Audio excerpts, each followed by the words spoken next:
येन तस्मै श्रीगुरवे नमः। श्री श्रीचैतन्यमनोभीष्टं स्थापितं येन भूतले स्वयं रूपः कदा मह्यं ददाति स्वपदान्तिकं।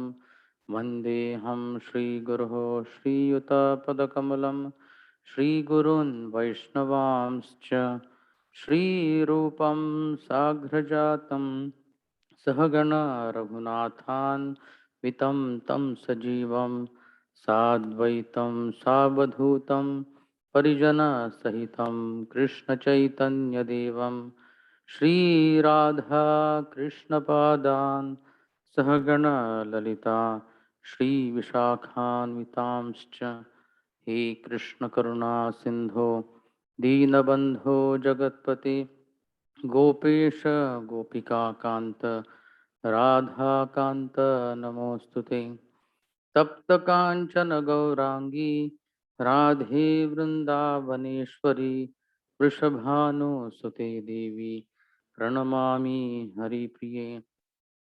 वाञ्छाकल्पतरुभ्यश्च कृपा सिन्धुभ्य एव च पतितानां पावनेभ्यो वैष्णवेभ्यो नमो नमः। श्रीकृष्ण चैतन्य प्रभु नित्यानंद श्री अद्वैत गदाधर श्रीवासदि गौरभक्तवृंद। हरे Krishna Krishna Krishna Hare Hare Hare Ram Ram Ram Hare Hare.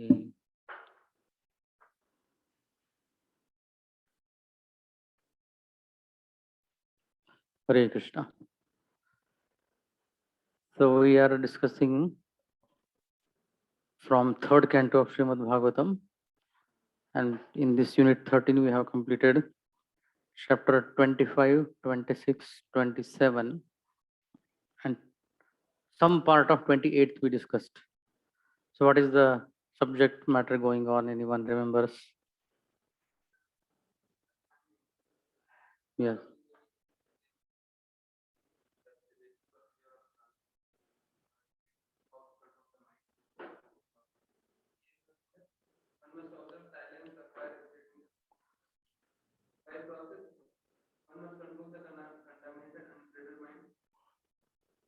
Hmm. So in chapter 25, Lord Kapil Dev was asked by Devahuti about Bhakti Yoga. So some elaboration, definition of Bhakti was given. The vrittis of all the senses, mind and directions of the scriptures when it is directed only towards the Lord. So that Swabhaviki vritti is Bhakti. So some explanation about Bhakti was done in 25th chapter. Then in 26th chapter, what was the main theme?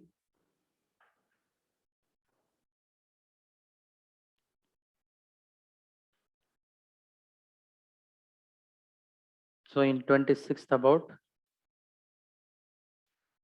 Sankhya, और 27th में सांख्य था, हाँ 26th में सांख्य था, and 27th में knowledge, प्रकृति, पुरुष, विवेक, material nature, हाँ,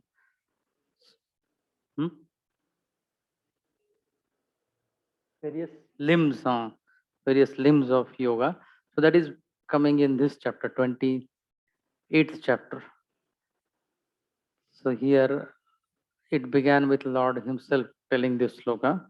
Shri Bhagavan Uvacha Yogasya Lakshanam Bakshi Sabijasya Nrupatmaje Mano Yenaiva Vidhina Prasannam Yati Satpatham. So here Sabijasya means telling the goal as well. Otherwise, just concentrating mind without having exact goal in mind. It is mentioned in Gita, but this is that Sabija and Nirbija Yoga. So without telling the goal, that is Nirbij, and with mentioning the goal is Sabij. So whatever you say, so till sloka number 10 we described. So following this 8 angas. what you said, limbs of this Ashtanga Yoga. So that is mentioned. Yamaniyam, starting with sloka number 2. Swadharma charanam shaktya vidharmascha nivartanam daivat labdhena santosha atmavit charanarchanam. So those who are self-realized, atmavit, unke charanon ka archanam.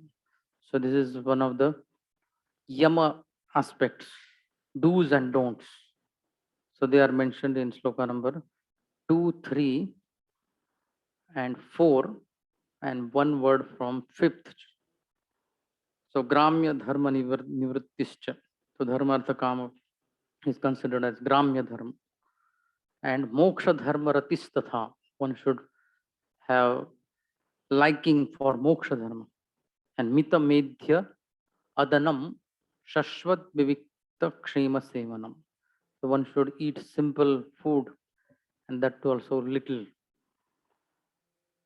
Then Ahimsa Satyam Asteyam Yavad Artha Parigraha Brahmacharyam Tapashaucham Swadhyaya Purusharchanam. The non-violence on body, mind, and words. Yavat Artha Parigraha. Accumulating as much as is really necessary.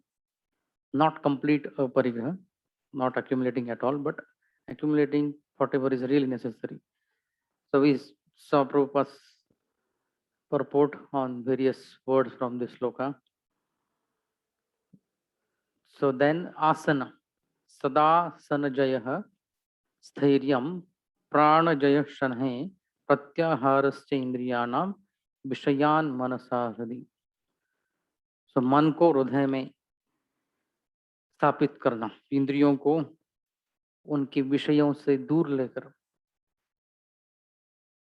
So then about dharana, स्वधिष्ण्यानाम एक देशे मनसा प्राण धारणम वैकुंठ लीला अभिध्यानम समाधानम तथात्मनः. So in summary, these 8 limbs of Ashtanga Yoga are told in this 2 to 6. So dharana is told, dhyan is told, and samadhi is also told. Now the actual this एतैर अन्यैश्च पथिभिः मनो दुष्टम असत पथम बुद्ध्या युंजीत शनकैर जित प्राणो हि अतंद्रितः. So very carefully, without having any laziness, gradually he should conquer his pranas with intelligence. So the steps are involved from now, described from sloka number 8. So we'll overlap of 2 slokas and then continue slowly from 10th on 11th onwards. Shucho deshe pratisthapya vijitasana asanam tasmin swasti samasina rujukaya samabhyaset. So in clean place, one should place the asana, and tasmin swasti samasina. The swastikasana is one of the asanas. The swasti, or very easily person can sit in that posture. So swastikasana and padmasana is similar, only in padmasana our palms or soles of the feet, they are facing upwards. Swastikasana mein the fingers go inside the bended portion. Fingers are not visible. That is swastikasana. Rujukaya samabhyaset. So one should practice keeping the kaya or the backbone straight. Pranasya shodhayet margam pura kumbhaka recakaihi pratikulena vachittam yatha sthiram achanchalam. So one should purify. Shodhayet doesn't mean that search for it. Shodhayet means shuddha karo. Shuddha karo. So pranasya margam shodhayet. So one should purify the airs or pranas by doing what? Puraka kumbhaka rechakai. So doing this, inhaling is called as purak, exhaling is rechak, and holding is kumbhak, and reversing it. So that is pratikulena va, or also yatha chittam achanchalam sthiram. So by which the chitta will become sthir and restless. So now here onwards, I think we should discuss this sloka also. Mano achirat syat virajam jitashvasasya yoginah vayu agnibhyam yatha loham bhatam tyajati vaimalam. So yatha loham, loham means here the meaning should be suvarnam. Just like gold, vayu agnibhyam, with air and fire. Vayu agnibhyam, vayu agnibhyam, bhatam. Bhatam means when burnt or when fanned. Malam tyajati, so it gives away or त्याग देता है मलम. तथा मनः virajam achirat syat. So in the same way, the mind also will become viraja by practicing this pranayam. So now all these four steps, pranayam, then dharana, dhyana, and samadhi, what it does. So here, pranayamir dehadoshan dharanabhischakil vishan pratyaharena sansargan dhyanena nishwaran gunan. So by the process of pranayam, pranayamaihi dehadoshan shodhayen. Pranayam se deha ki dosh, kaphavata pittadi dosh. So they are removed by the process of pranayam. So just few sentences from Tika for this sloka. Here, pranayamaihi iti. So ragadi doshan kilbishan. So not this tika, another tika. Slogan. Pranayamadinam samadho dwar karyani ah. So for samadhi, the gate is pranayam, pratyahar, dharana, and dhyan. So that is described here. Pranayamaihi iti doshan vat shleshmadin. So vakafvat ityadi jo dosh hai, that those doshas are cleared by pranayam.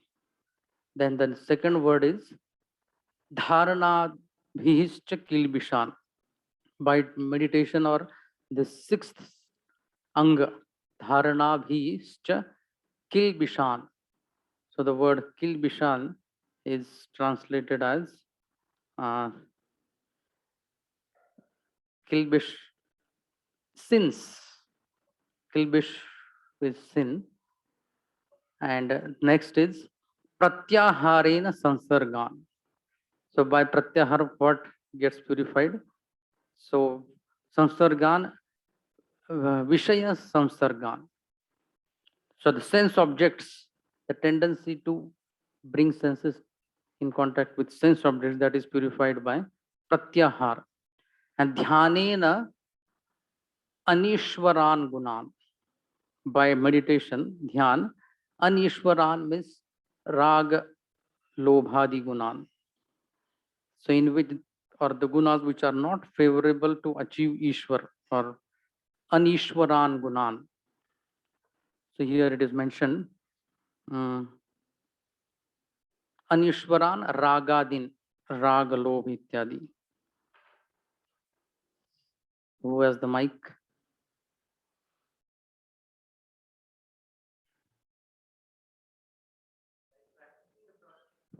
By practicing the process of pranayam, one can eradicate the contamination of his physiological condition. And by concentrating the mind, one can become free from all sinful activities. By restraining the senses, one can free himself from material association. And by meditating on the Supreme Personality of Godhead, one can become free from the three modes of material attachment. According to Ayurvedic medical science, the three items, Kapha, Pitta, and Vayu, maintain the physiological condition of the body. Modern medical science does not accept this physiological analysis as valid, but the ancient Ayurvedic process of treatment is based on these items. Ayurvedic treatment concerns itself with the cause of these three elements, which are mentioned in many places in the Bhagavatam as the basic conditions of the body. Here it is recommended that by practicing the breathing process of pranayam, one can be released from contamination created by the principal's physiological elements. Hmm. Prabhupada is writing here, modern medical science does not accept this physiological analysis as valid. So modern allopathy is just symptomatic treatment only. Or Sundar is sitting. So I'm repeating just what Prabhupada is saying.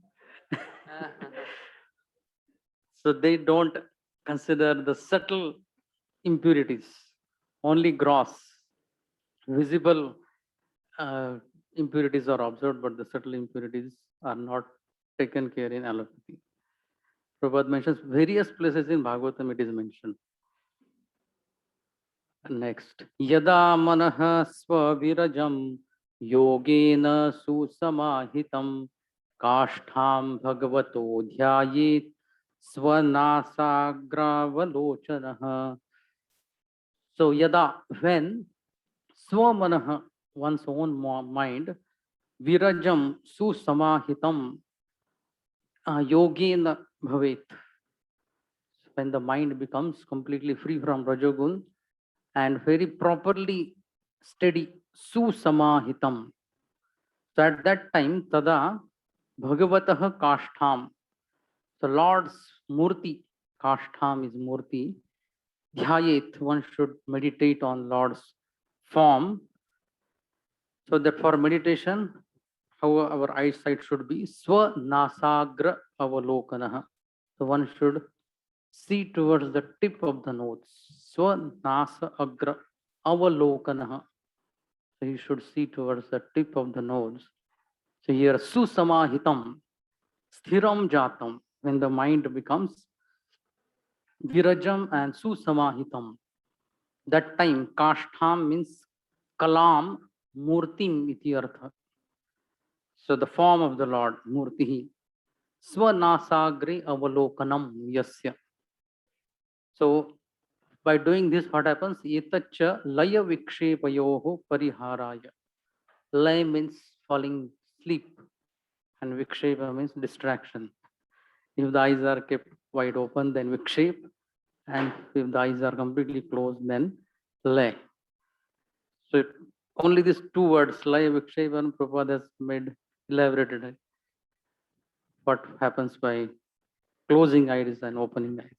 So in our chanting also, we can actually, we have heard this, but we don't take trouble, don't take efforts to do this. Our eyes, if we look at the tip of our nose for a long time, then it is uncomfortable. But as long as we can be comfortable, up to that point we can look, and later on we can look towards the floor.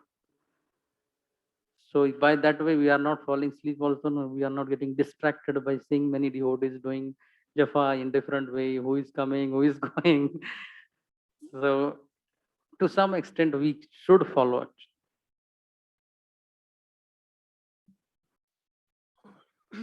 When the mind is perfectly purified by this practice of yoga, one should concentrate on the tip of the nose with half closed eyes and see the form of the Supreme Personality of Godhead. So ध्यायेत, ध्यान करना चाहिए ऐसा. भावार्थक लकार. So in Sanskrit there are two types, kalvachak lakar and bhavarthak lakar. Depending on which time the activity is mentioned, it is like kalarth, kalavachak. And for in what mood that activity is done, so that is bhavavachak. So one should dhyayet, kuryat, nayet. Here also now that meditation is described in shloka number 13 to 7th. So here dhyayam harim ah saptavi. So one should meditate on Lord Hari it is described in 7 slokas starting from 13th. So till sloka number 19, this will go on. So the Dhyayet verb should be taken in all slokas at the end or at the end of every sloka. Prasannavadanaam bhojam padmagarbharunekshanam nilotpaladala shankhachakragadadharam. So the previous sloka mentioned काष्ठाम मूर्तिम ध्यायेत, तो उसकी समाधि भक्ति वाले शब्द है. So Lord's form, what is the adjective for Lord's form? Prasanna vadana ambojham. So very blissful Lord's lotus face. So ambojam vadanam ambojam. So the lotus is called by the word pankaja, amboja, and jalaja. We'll see ahead one word comes. And Padma Garbha Arunekshanam. So Padma again lotus, and Garbha means whirl, and the whirl of the lotus flower is reddish. Padma Garbha Arunekshanam. His eyes are reddish like the whirl of a lotus flower. Nilotpala Dala Shamam. So Nilotpala means again Utpala, same lotus. Nil Kamal ke liye another word Nilotpala. So dal petals shamam. So specifically the lotus flower which is having blue color or blue petals of the lotus flower. So his bodily color. Shankha chakra gadadharam. So holding shankha chakra and gada. Translation. Oh, light chala gaya. The Supreme Personality of Godhead has a cheerful lotus-like countenance with ruddy eyes like the interior of a lotus, with a swarthy body like the petals of a blue lotus. He bears a conch, discs, and mace in 3 of his hands. Those who are attached to impersonal or void features of meditation have to undergo a difficult process because we are not accustomed to concentrating our minds upon anything impersonal. Actually, such concentration is not even possible. Prabhupada is adding klesho adhikarastesham avyakta sakta chetasam avyakta hi gatir dukkham dehavadbhiravapyate. The color of the personality of Godhead Krishna is described here as Nilotpaladala, meaning that it is like that of a lotus flower with petals tinged or tinged blue and white. People always ask why Krishna is blue. The color of the Lord has not been imagined by an artist. It is described in authoritative scripture. In the Brahma Samhita also, the color of Lord Krishna's body is compared to that of a bluish cloud, which is the sloka Shamam Tribhanga Lalita Niyata Prakasham. The color of the Lord is not poetic imagination. So here, Shamam, Prabhupada takes only one word and proves or answers question asked by many. Lasat Pankaja Kinjalka Pita Kausheya Vasasam Sri Vatsavaksha Sambhrajat Kaustu Bhamukta Kandharam. So you can see in the mobile, those who are not able to see on the screen, they can see on the mobile. So Lasat means shining. Pankaja Kinjalka. Again, Pankaja or lotus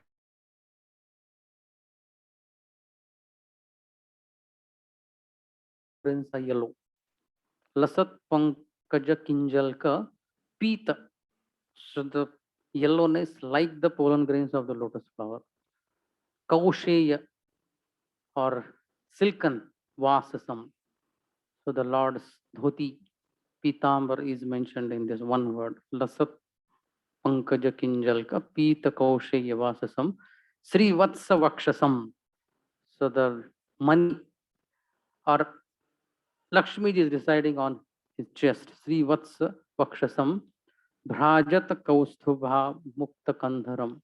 And from his neck, the necklace is hanging with Kaustubha money in it.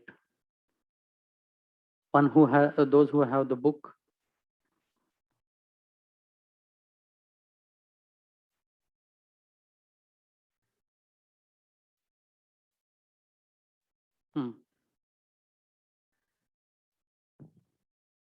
His loins are covered by a shining cloth, yellowish like the filament of a lotus. On his breast he bears the mark of Sri Vatsa, a curl of white hair. The brilliant Kaustuba gem is suspended from his neck. Okay, the form of the Lord, Dhyayet. Matta Dvirefa Kalaya Paritam Vanamalaya Pararthya Haravalaya Kiritangadanupuram. So the mad or maddened Dvirefa, Dvirefa do pank wale. As Brahmar, Dvirefa Kalaya. So their humming sound, Kalaya. So the Vanamalaya, the Lord's Vanamala is surrounded by the humming bumblebees. Paritam means surrounded by. Pararghya Haravalaya. So the many garland or many necklaces. Parardhya Haravalaya. So many necklaces are there around Lord's neck. And Valaya means actually kankan. In Lord's hand there are modern or some use here this kada. So the Lord is actually wearing and all others are imitating Lord. Valaya, Kirita, crown, Angada, Bajuband. So bracelets, they are called as bracelets, armlets. Bracelets means ye, armlets means ye, and anklets, Nupuram, Panjan. He also wears around his neck a garland of attractive salvan flowers. I don't know the exact meaning in English or in Hindi. And a swarm of bees, intoxicated by its delicious fragrance, hums around the garland. He is further superbly adorned with a pearl necklace, a crown, and pairs of armlets, bracelets, and anklets. Actually, in Vaikuntha or the spiritual sky, there is nothing but freshness. Even the flowers picked from the trees and plants remain fresh, for everything in the spiritual sky retains its originality and does not fade. The fragrance of the flowers picked from the trees and made into garlands does not fade, for both the trees and the flowers are spiritual. When the flower is taken from the tree, it remains the same. It does not lose its aroma. The bees are equally attracted to the flowers, whether they are on the garland or on the trees. The significance of spirituality is that everything is eternal and inexhaustible. Kanchi Kunola Satshronim Hridayam Bhoja Vishtaram Darshaniyatamam Shantam Mano Nayana Vardhanam. So Kanchi, like Kati, Kanchi Guno Lasat Shronim. So Kanchi, sorry, girdle, Kamar Kapatta, and Shronim is Kati. So the west belt having many small bells hanging. So this belt with this hanging bells, belt with hanging bells, is decorating Lord's vest. Kanchi Guno Lasat Shronim Hridayam Bhoja Vishtaram.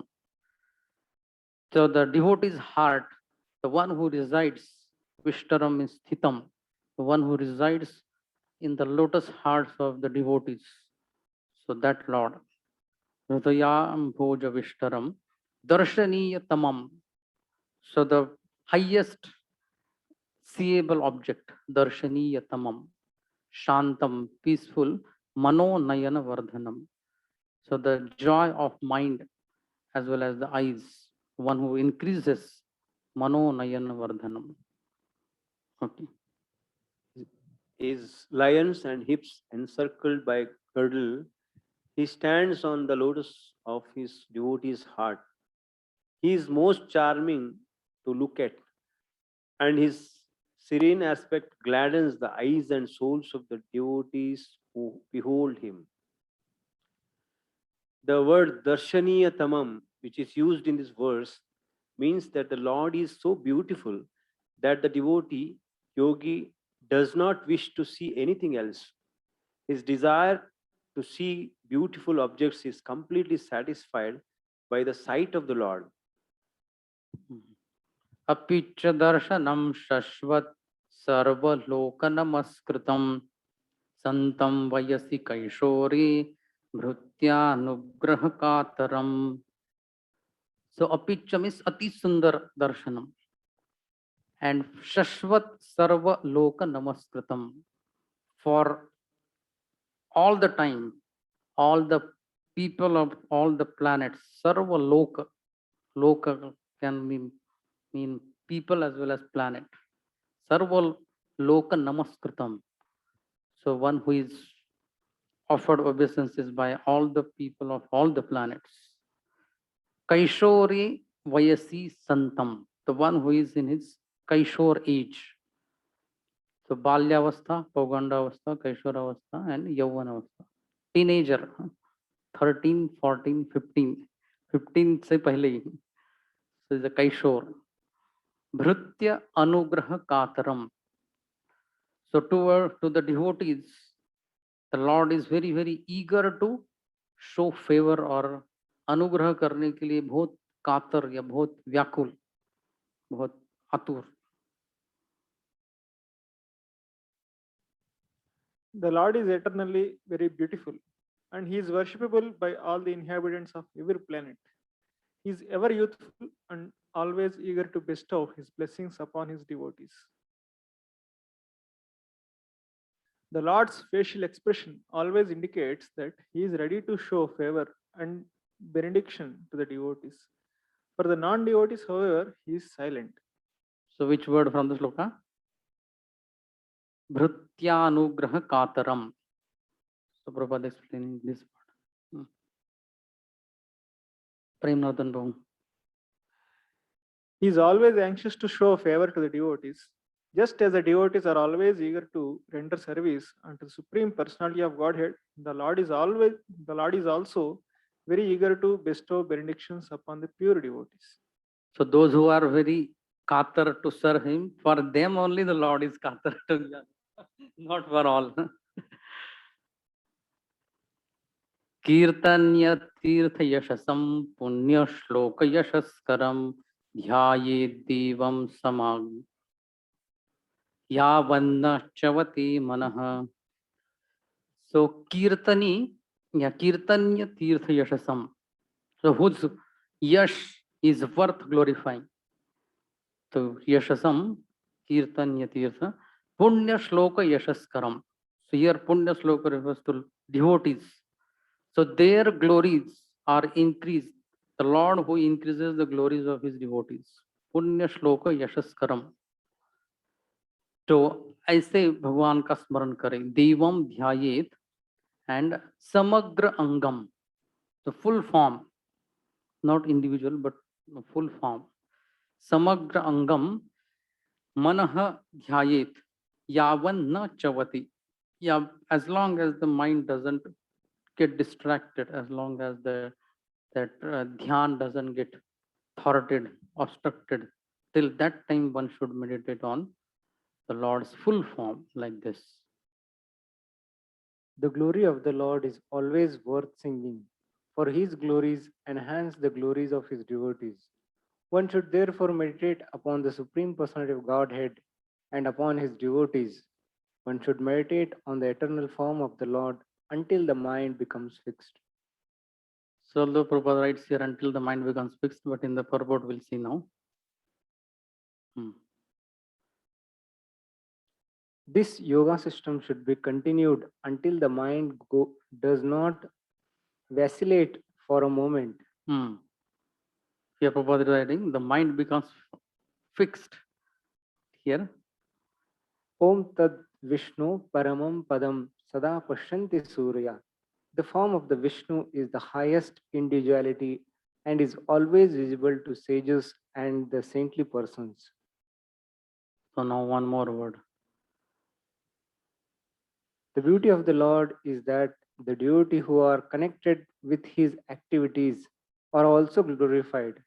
Arjuna, Prahlada, Janak Maharaj, Bali Maharaj, and many other devotees who are not even in the renounce order of the life but were householders.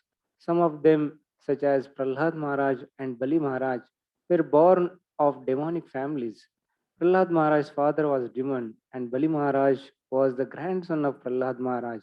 But still, they have become famous because of their association with the Lord.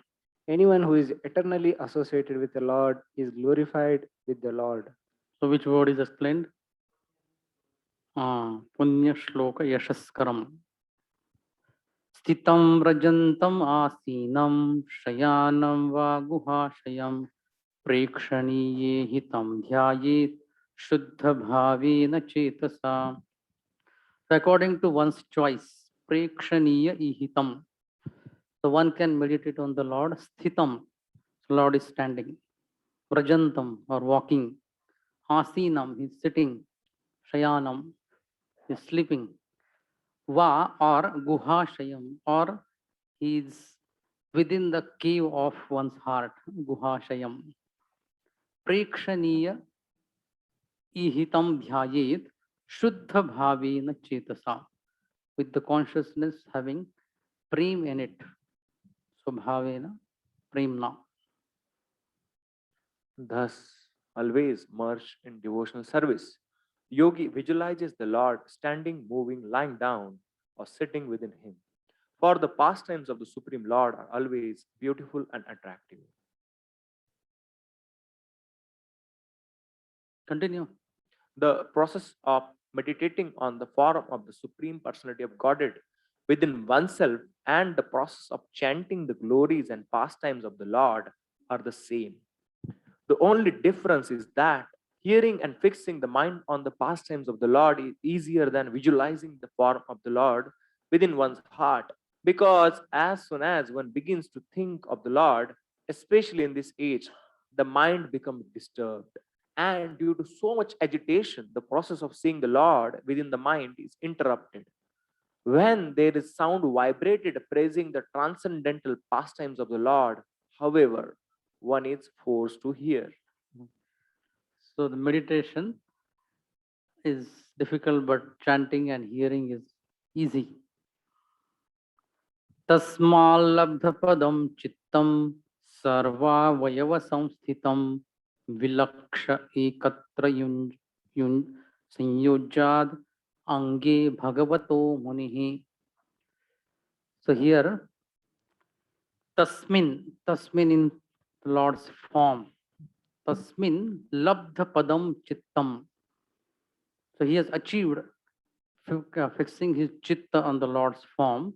Sarva avayava samsthitam, in all the limbs, avayavas of the Lord.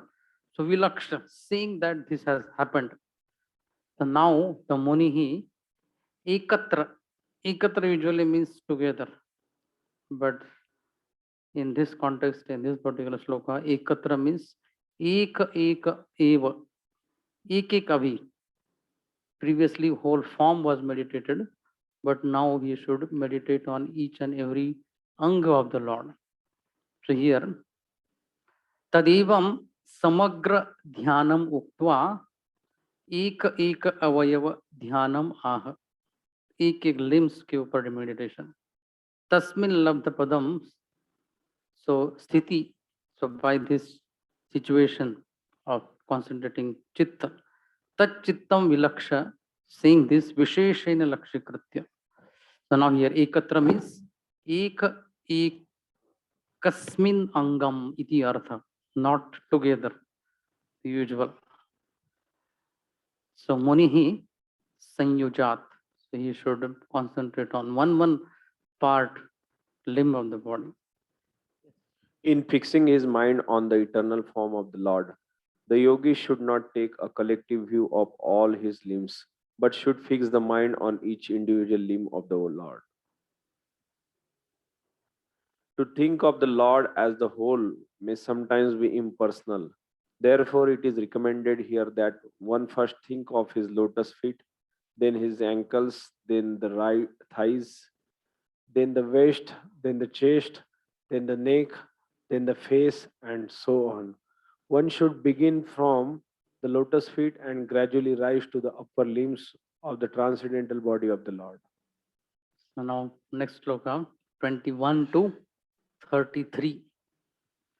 13 slokas mentioned, around 13 to 14 different parts of Lord's body. On those parts one should meditate individually.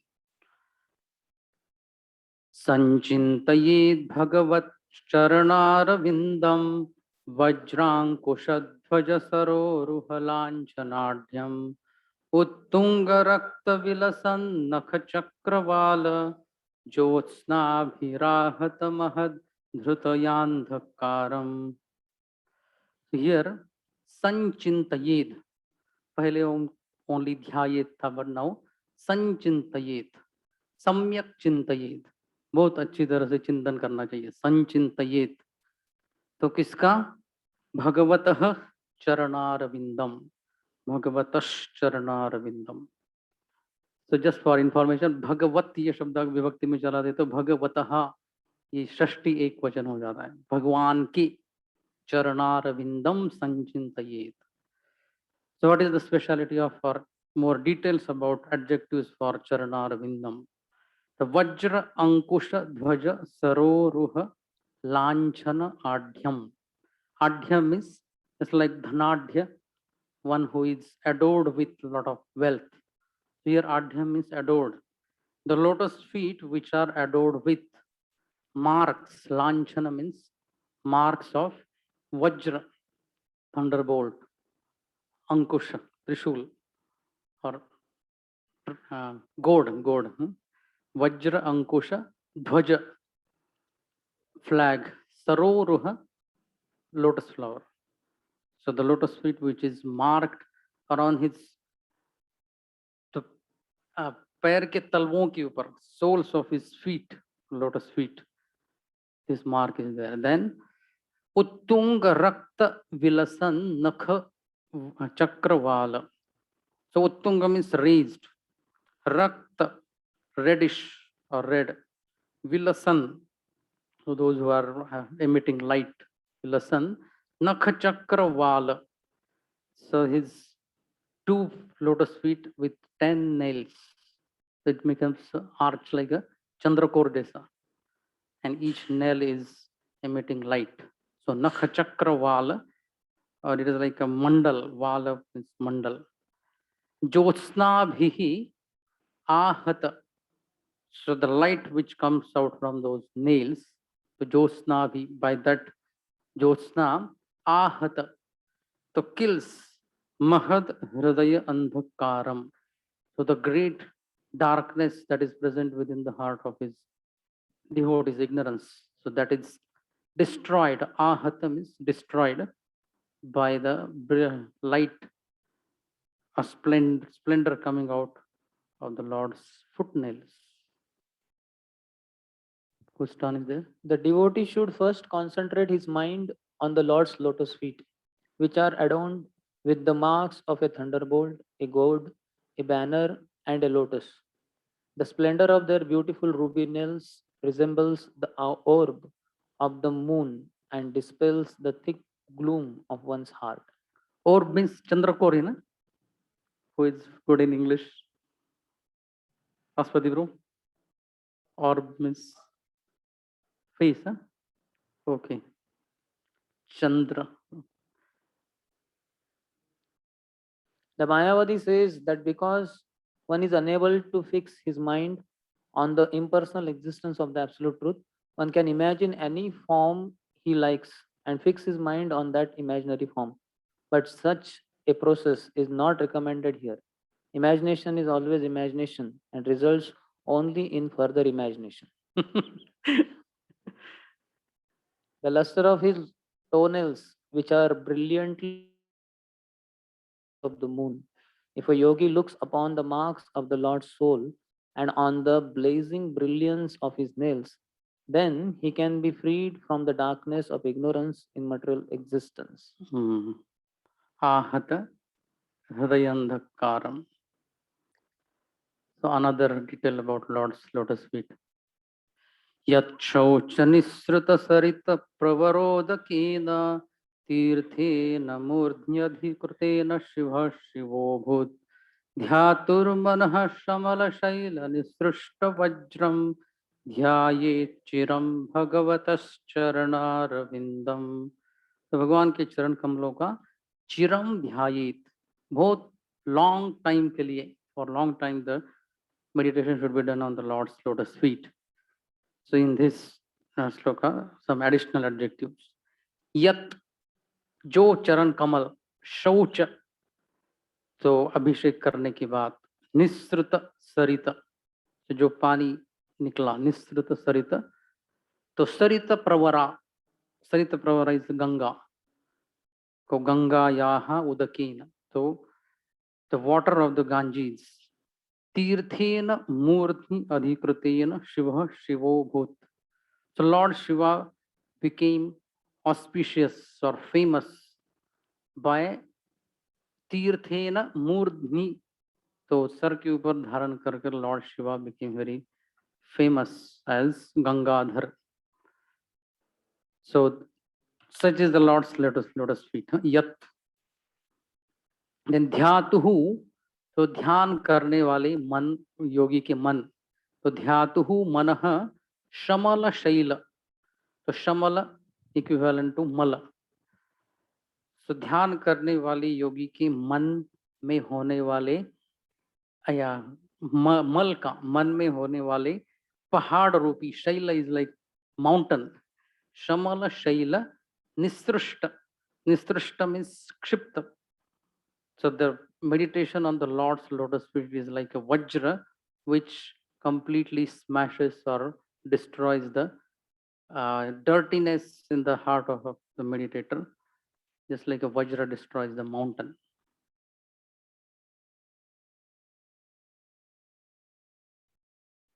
The blessed Lord Shiva becomes all the more blessed by bearing on his head the holy waters of the Ganges, which has its source in the water that washed the Lord's lotus feet.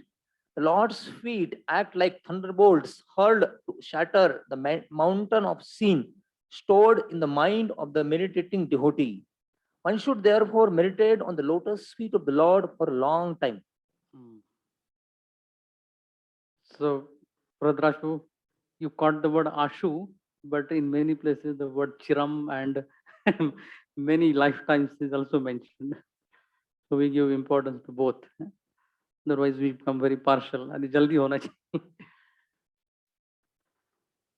If a yogi wants to shatter the mountain of dirt in his mind, he should concentrate on the lotus feet of the Lord and not imagine something void or impersonal. Because the dirt has accumulated like a solid mountain, one must meditate on the lotus feet of the Lord for quite a long time. So 2-3 times Prabhupada mentions Chiram. Janudvayam jala jalocanaya jananya lakshmyakhilस्य suravanditaya vidhatuhu urvornidhaya karapalavarochishayat samlalitam hrudi vibhor abhavasya kuryat. So after the lotus feet, then one should come up. What is the part? Janudvayam, two ghutne, or the portion in between this feet and knee. So Janudvayam, to abhavasya Janudvayam.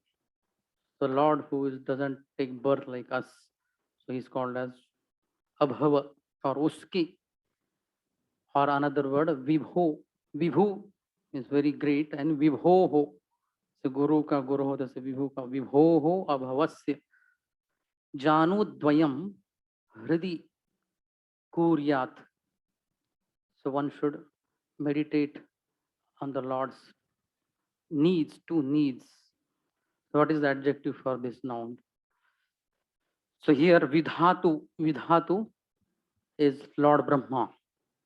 So Vidhatu ki or Akhilasya Vidhatu. So one who is controller of all the planets. तो उसके जननी जनन्या लक्ष्म्या जल जलोचनया सुरवंदितया. All these four words are for Lakshmi. तो या ब्रह्मा जी की माता. So she Vurvor Nidhaya. She takes those two lotus feet of the Lord or Janhus or the Pindri calves both calves. So on her lap, Vuror Nidhaya Karapallava Rotisha Yat Samlalitam. So with her Karapallava, her hands are like Pallava. So very tender leaves. Karapallava Rotisha. And they are bright also. With that kind of hands, she is massaging the feet of the Lord. Sam lalitam. So we'll just see the small tika for this sloka in case I have made some mistake in describing the details. Sloka number, this is 23. So here, Vibhor Janudvayam, भगवान की दो घुटने, तत्पर्यंतम. So this is, although the knees are mentioned, but the meaning should be from the feet up to the knees. Tatparyantam. Jangha dvayam akhilasya vidhatuhu. So jangha dvayam here actually calves is meant. Thighs will come later on. तो अखिलस्य विधातु यानी ब्रह्मा जी का अखिलस्य विधातु. I took, you may be wondering from where I took. So here this is the अखिलस्य विधातु ब्रह्मणः जनन्या लक्ष्म्या. So Lakshmi के द्वारा. Samlalitam means sparsha chaturyena samsevitam. Very expert how to touch. Sparsha chaturyena. The massager should know how to massage. So Lakshmi ji is very expert in doing that. So sparsha chaturyena samsevitam. Served samsevitam. Samsaritvam eva pratitam varayati. So it may be like samsari purush getting service from his wife. So that is निवारण किया है उसका. प्रतीतम ऐसा प्रतीत हो सकता है. तो वारयति उसका निराकरण किया है by using the word abhavasya. Prabhupada also writes about this in the purport. Abhavasya iti hridi kuryad adhyayit. Holding such a lotus feet within the heart. The yogi should fix in his heart the activities of Lakshmi, the goddess of fortune, who is worshipped by all demigods and is the mother of the Supreme Person, Brahma. She can always be found massaging the legs and thighs of the transcendental Lord, very carefully serving him in this way. Brahma is the appointed Lord of the universe because his father is Garbhodakshaya Vishnu. Lakshmi, the goddess of fortune, is automatically his mother. Since transcendental behavior is different from mundane behavior, it should not be taken that the Lord receives service from his wife, just as a demigod or human being might receive service from his wife. Abhavasya. Bhava means one who accepts a material body, and abhava means one who does not accept a material body but descends in the original spiritual body. Lord Narayan is not born of anything material. Matter is generated from matter, but he is not born of matter. Brahma is born after the creation, but since the Lord existed before the creation, the Lord has no material body. So now after the needs, then Next part. उरु सुपर्ण भुजयोर अधिशोभमाना वोजो निधि असित अतसिका कुसुमा वभासो व्यालंब पीतवरवाससि वर्तमान कांची कलाप परिरंभिनितंब बिंबम. So two limbs of Lord's body, Uru and Nitamba. So in first two lines about Uru, so one should meditate on the Lord's Uru means here thighs. So Suparna Bhujayoho. What is the speciality of this Uru or thighs? Suparna means Garud.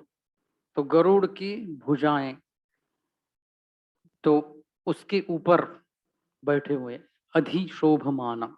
These two thighs of the Lord are on the Garuda's bhuja, or on the wings, or just ahead of the wings, or on his back.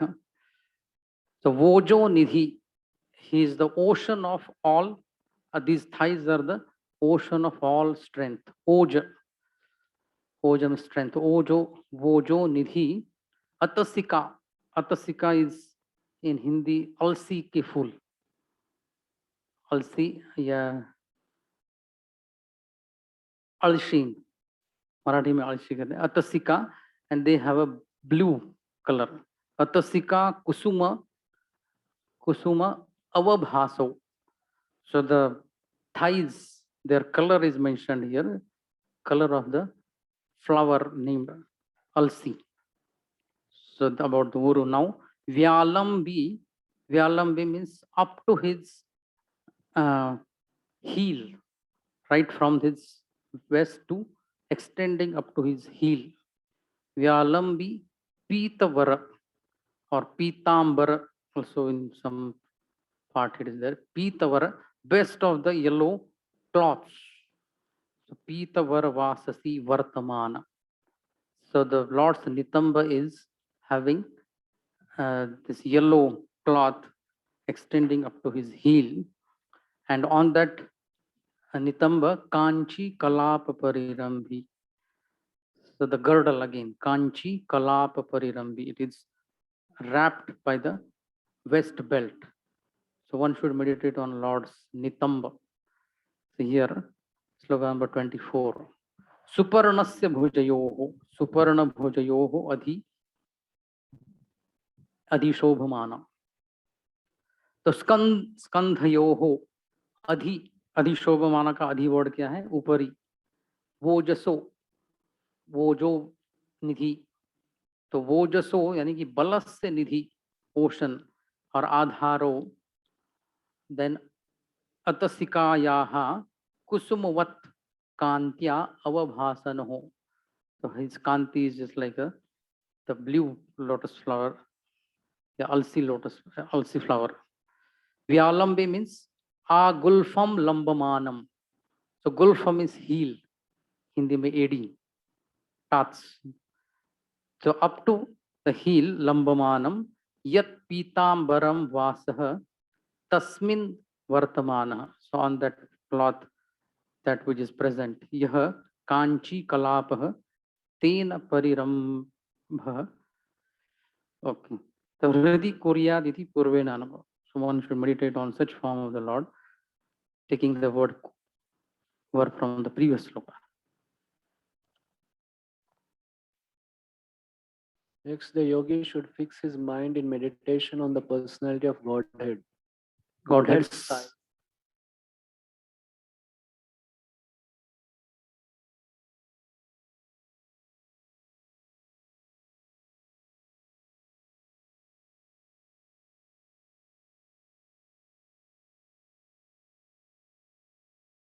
girdle that rests on the exquisite yellow silk cloth that extends down to his ankles. The Prabhupada has taken all. Next now. Next limb of the body. Nabhi hridam bhuvana kosha guhodarastham yatratma yo ninidha nidhishana shanakhila loka padmam vyudham harin mani vrishas तनयोरमुष्य ध्यायेद्वयं विशदहार मयूखगौरम. So here now two parts are mentioned.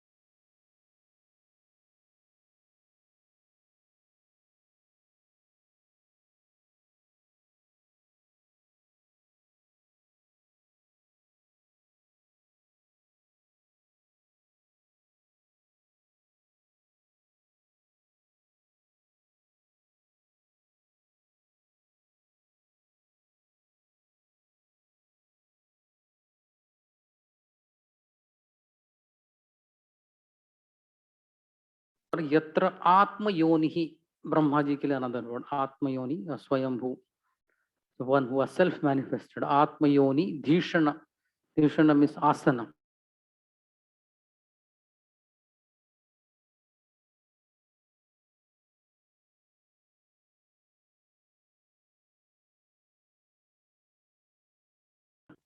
Then vyudham, so vyudham means actually sprang, that lotus flower sprang from Navi Hridam. Then Harin Mani Vrishah, तो मरकट मणि जैसे श्रेष्ठ, हरि मणि वृष, स्तनयोर अमुष्य, तो इनके दो जो chest के ऊपर होने वाले nipples, so they have become gauram, white, vishada hara mayukha, because of the garlands present on the Lord's body, pearl garlands. So they are emitting white light, and because of that light, the Lord's nipples have also become white. So one should meditate on the Lord's two nipples. Tanayo dvayam dhyayed. Kirti Krishna Prabhu has underlined. I know this line has come here. The yogi should then meditate on his moon-like navel in the center of his abdomen. From his navel, which is the foundation of the entire universe, sprang the lotus stem containing all different planetary systems. The lotus is the residence of Brahma, the first created being. In the same way, the yogi should concentrate his mind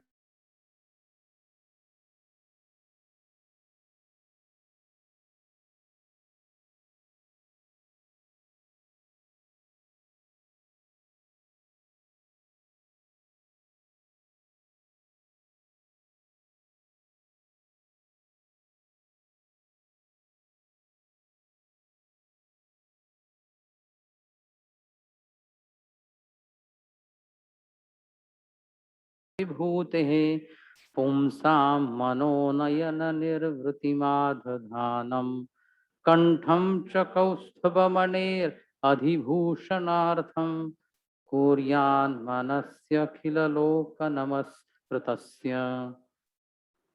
तो वृषभस्य और अखिल लोक नमस्कृतस्य. So one who is पुरुषोत्तम के लिए another word is वृषभस्य. तो उनके महाविभूते है, उनकी महाविभूति यानी महालक्ष्मी. पुंसाम मनोनयन निर्वृतिम, so which fulfills people's mind or pleases people's minds and eyesight. Pumsam manonayana nirvritim adhadhanam. So such is a place, vaksha adhivasam, so where Lakshmi resides, such a chest should be meditated. Then kantham cha, one should meditate on the Lord's kantha. And what is the speciality of this kantha? Kaustubha maner adhibhushanartham. So the Lord's kantha makes this Kaustubha mani more beautiful, not the reverse. Kaustubha mani doesn't make the Lord's kantha beautiful, but the Lord's kantha makes the Kaustubha mani beautiful. Kaustubha maner adhibhushanartham. तो मनसी अखिल लोक नमस्कृतस्य कुर्यात, ध्यानम कुर्यात. So just one or two sentences from Tika for this slogan 24, 26.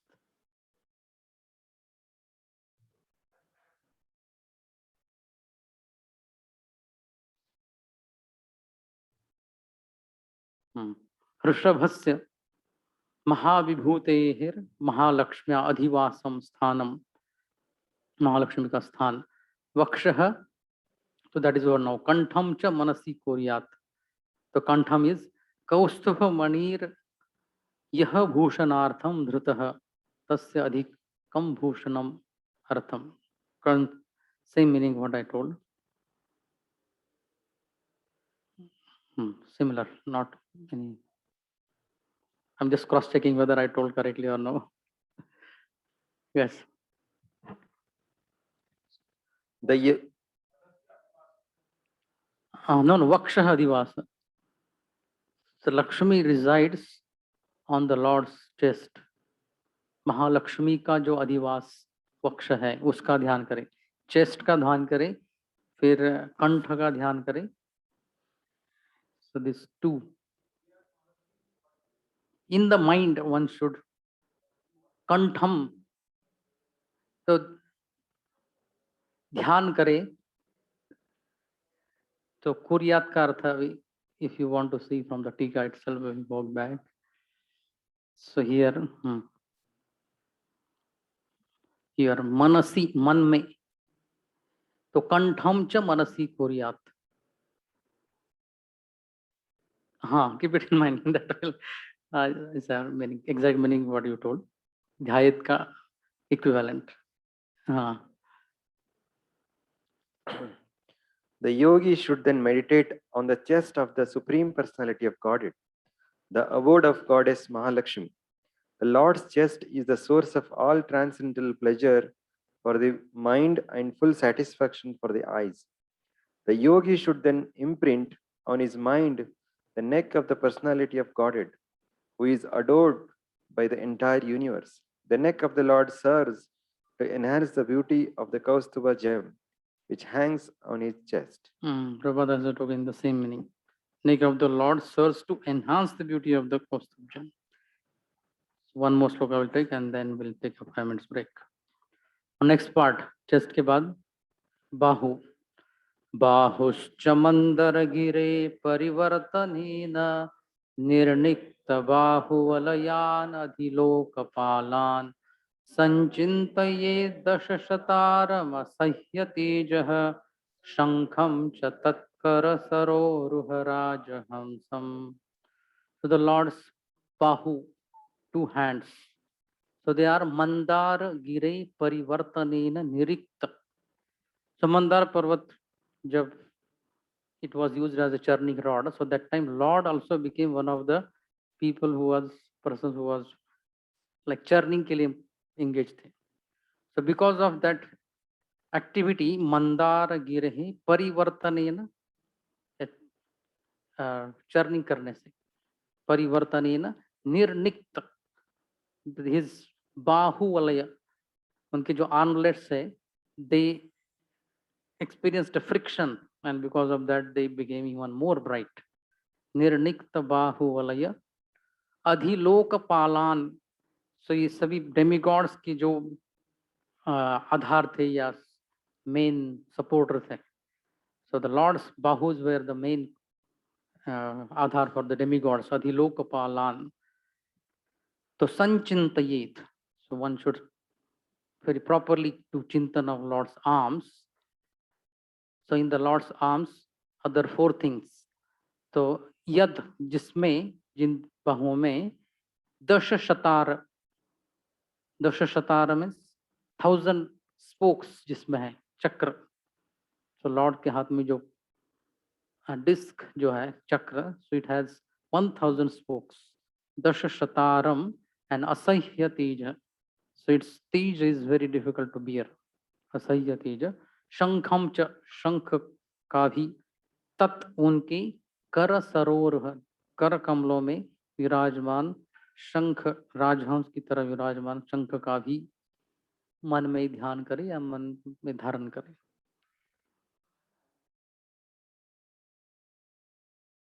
Dhruv Maharaj Prabhu. The yogi should further meditate upon the Lord's forearms, which are the source of all the powers of the demigods who control the various functions of material nature. Then the yogi should concentrate on the polished ornaments, which were burnished by mountain Mandar as it revolved. He should also dwell contemplate the Lord's disk, the Sudarshana Chakra, which contains 1000 spokes and a dazzling luster, as well as the conch, which looks like a swan in his lotus-like palm. Okay, we'll have a 5 minutes break. We'll meet again at 12:17.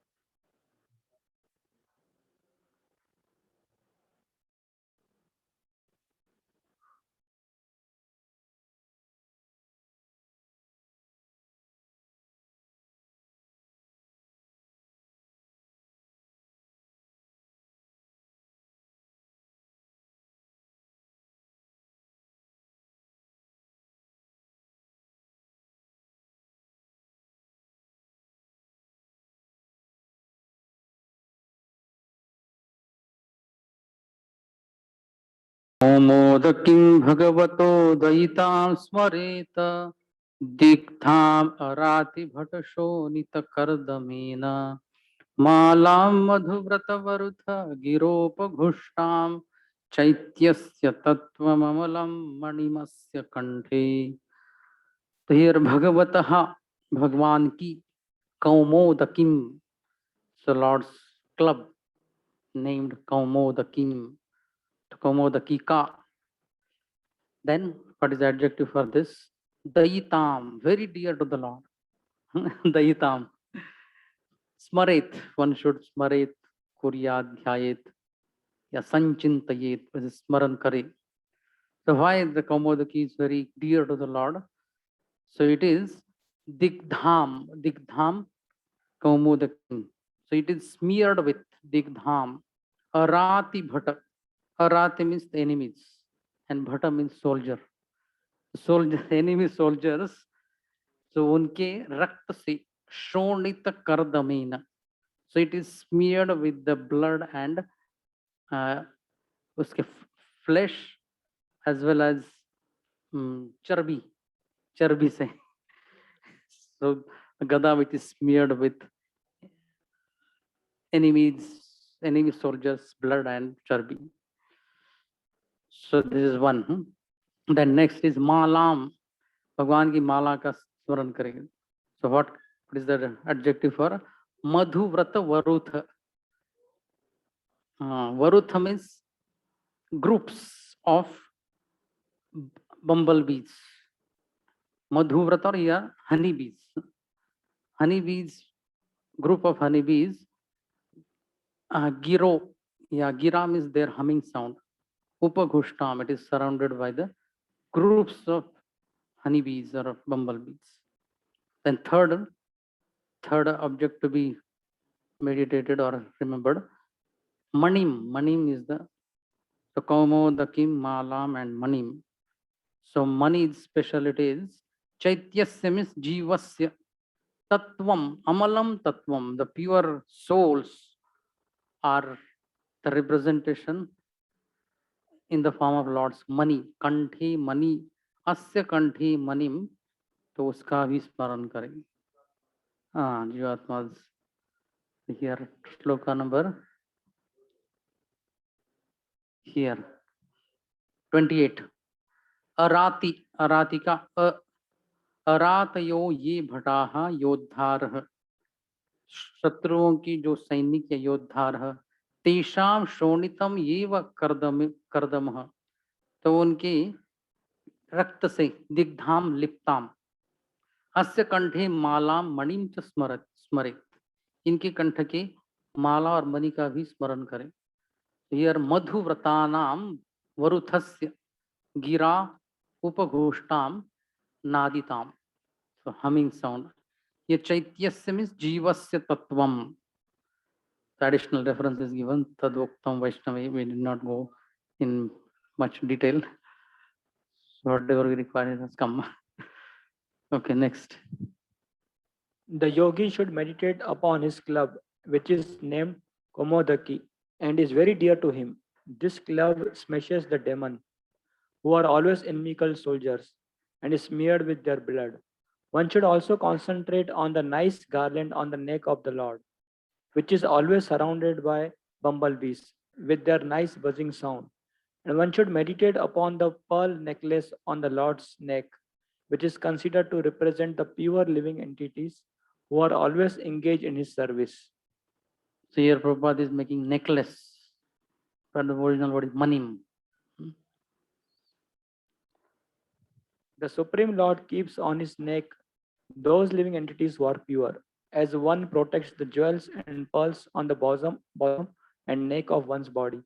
Those living entities in pure Krishna consciousness are symbolized by the pearls on his neck. Chaityasya tattvam manim asya भृत्यानुकम्पितधियेह गृहीतमूर्तिः सञ्चिन्तयेद् भगवतो वदनारविन्दं यद्विस्फुरन्मकरकुण्डलतेन विद्योतितां नासम्. So now Vadaravindam. पहले चरणारविंदम था, अभी वदारविंदम. The Lord's lotus face. Vadanarvindam.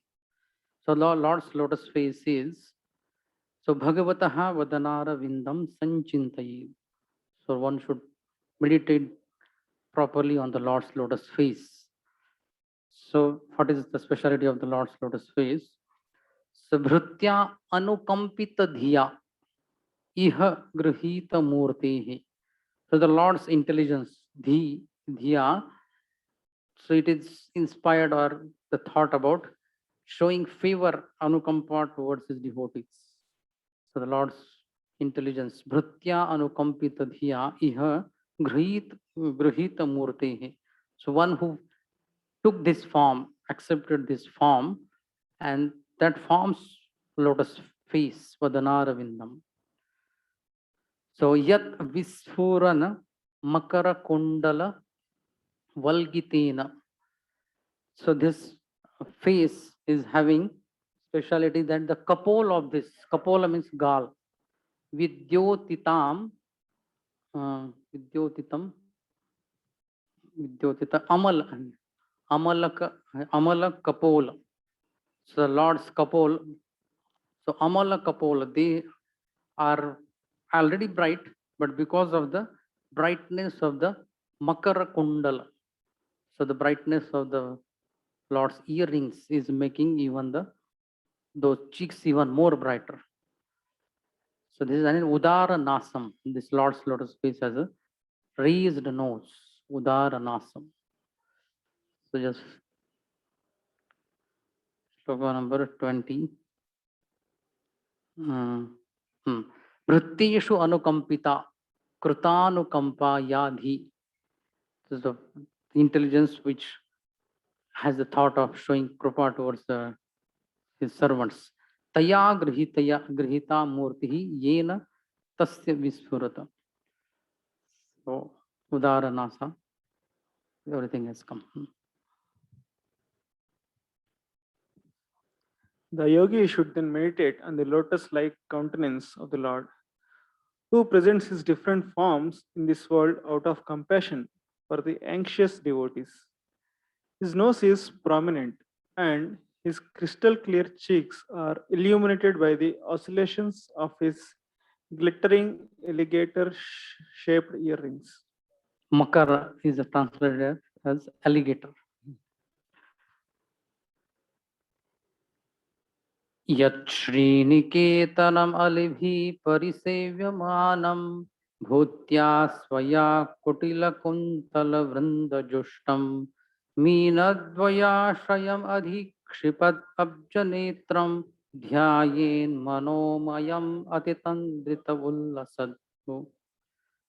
So this lotus face is coming ahead. Yat Sriniketanam Alibhihi Parisevyamanam.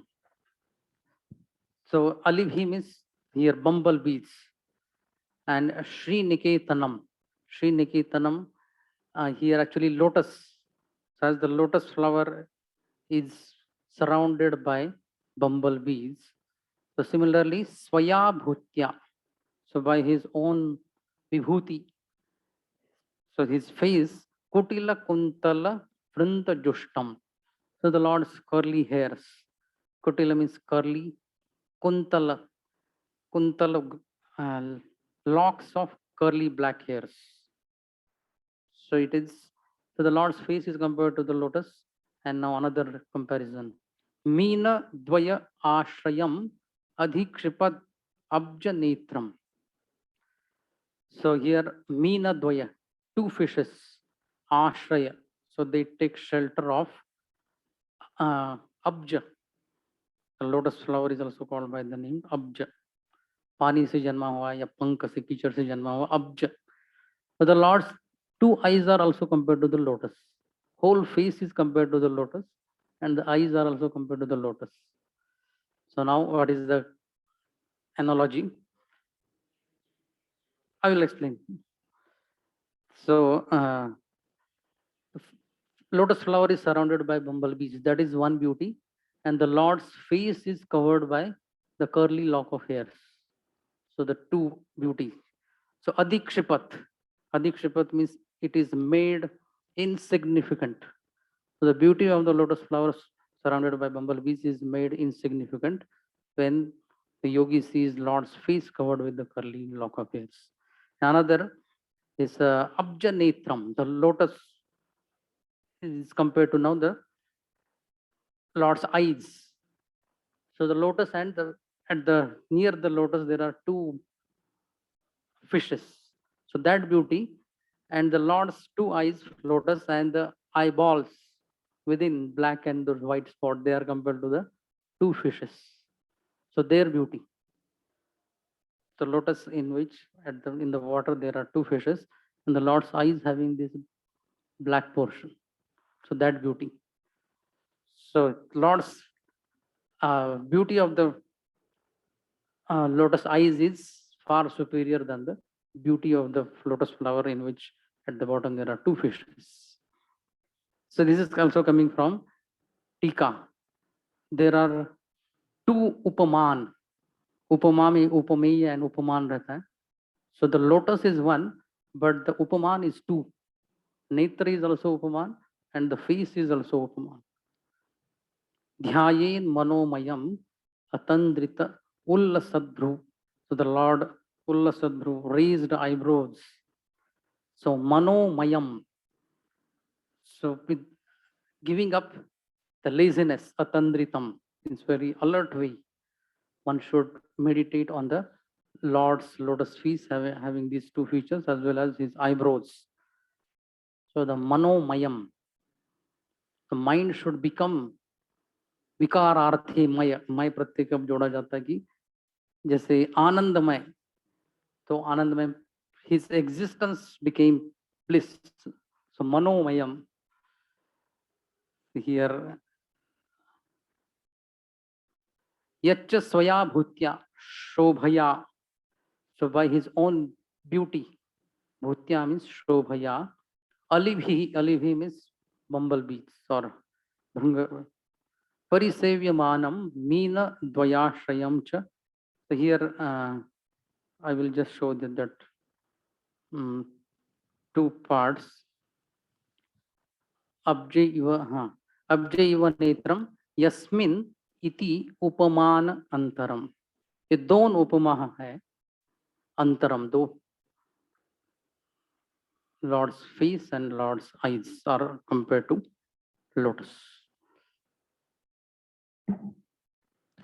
The yogi then meditates upon the beautiful face of the Lord, which is adorned with curly hair and decorated by lotus-like eyes and dancing eyebrows. A lotus surrounded by swarming bees and a pair of swimming fish would be put to shame by its elegance. Adikshipat is put to shame. although it is not marked, you can read the two to three sentences. From where, Prabhuji? Beginning. One important statement here is Dhyayena Manomayam. Manomayam is not imagination. Impersonalists think that the yogi can imagine any form he likes. But as stated here, the yogi must meditate upon the form of the Lord which is experienced by devotees. Okay. Manomayam is a carving of the form of the Lord within the mind. This is included as one of the 8 different carvings of the form of the Lord. Previous purport में दिया है, इस भागवतम के 11th canto में आता है, wooden, then clay.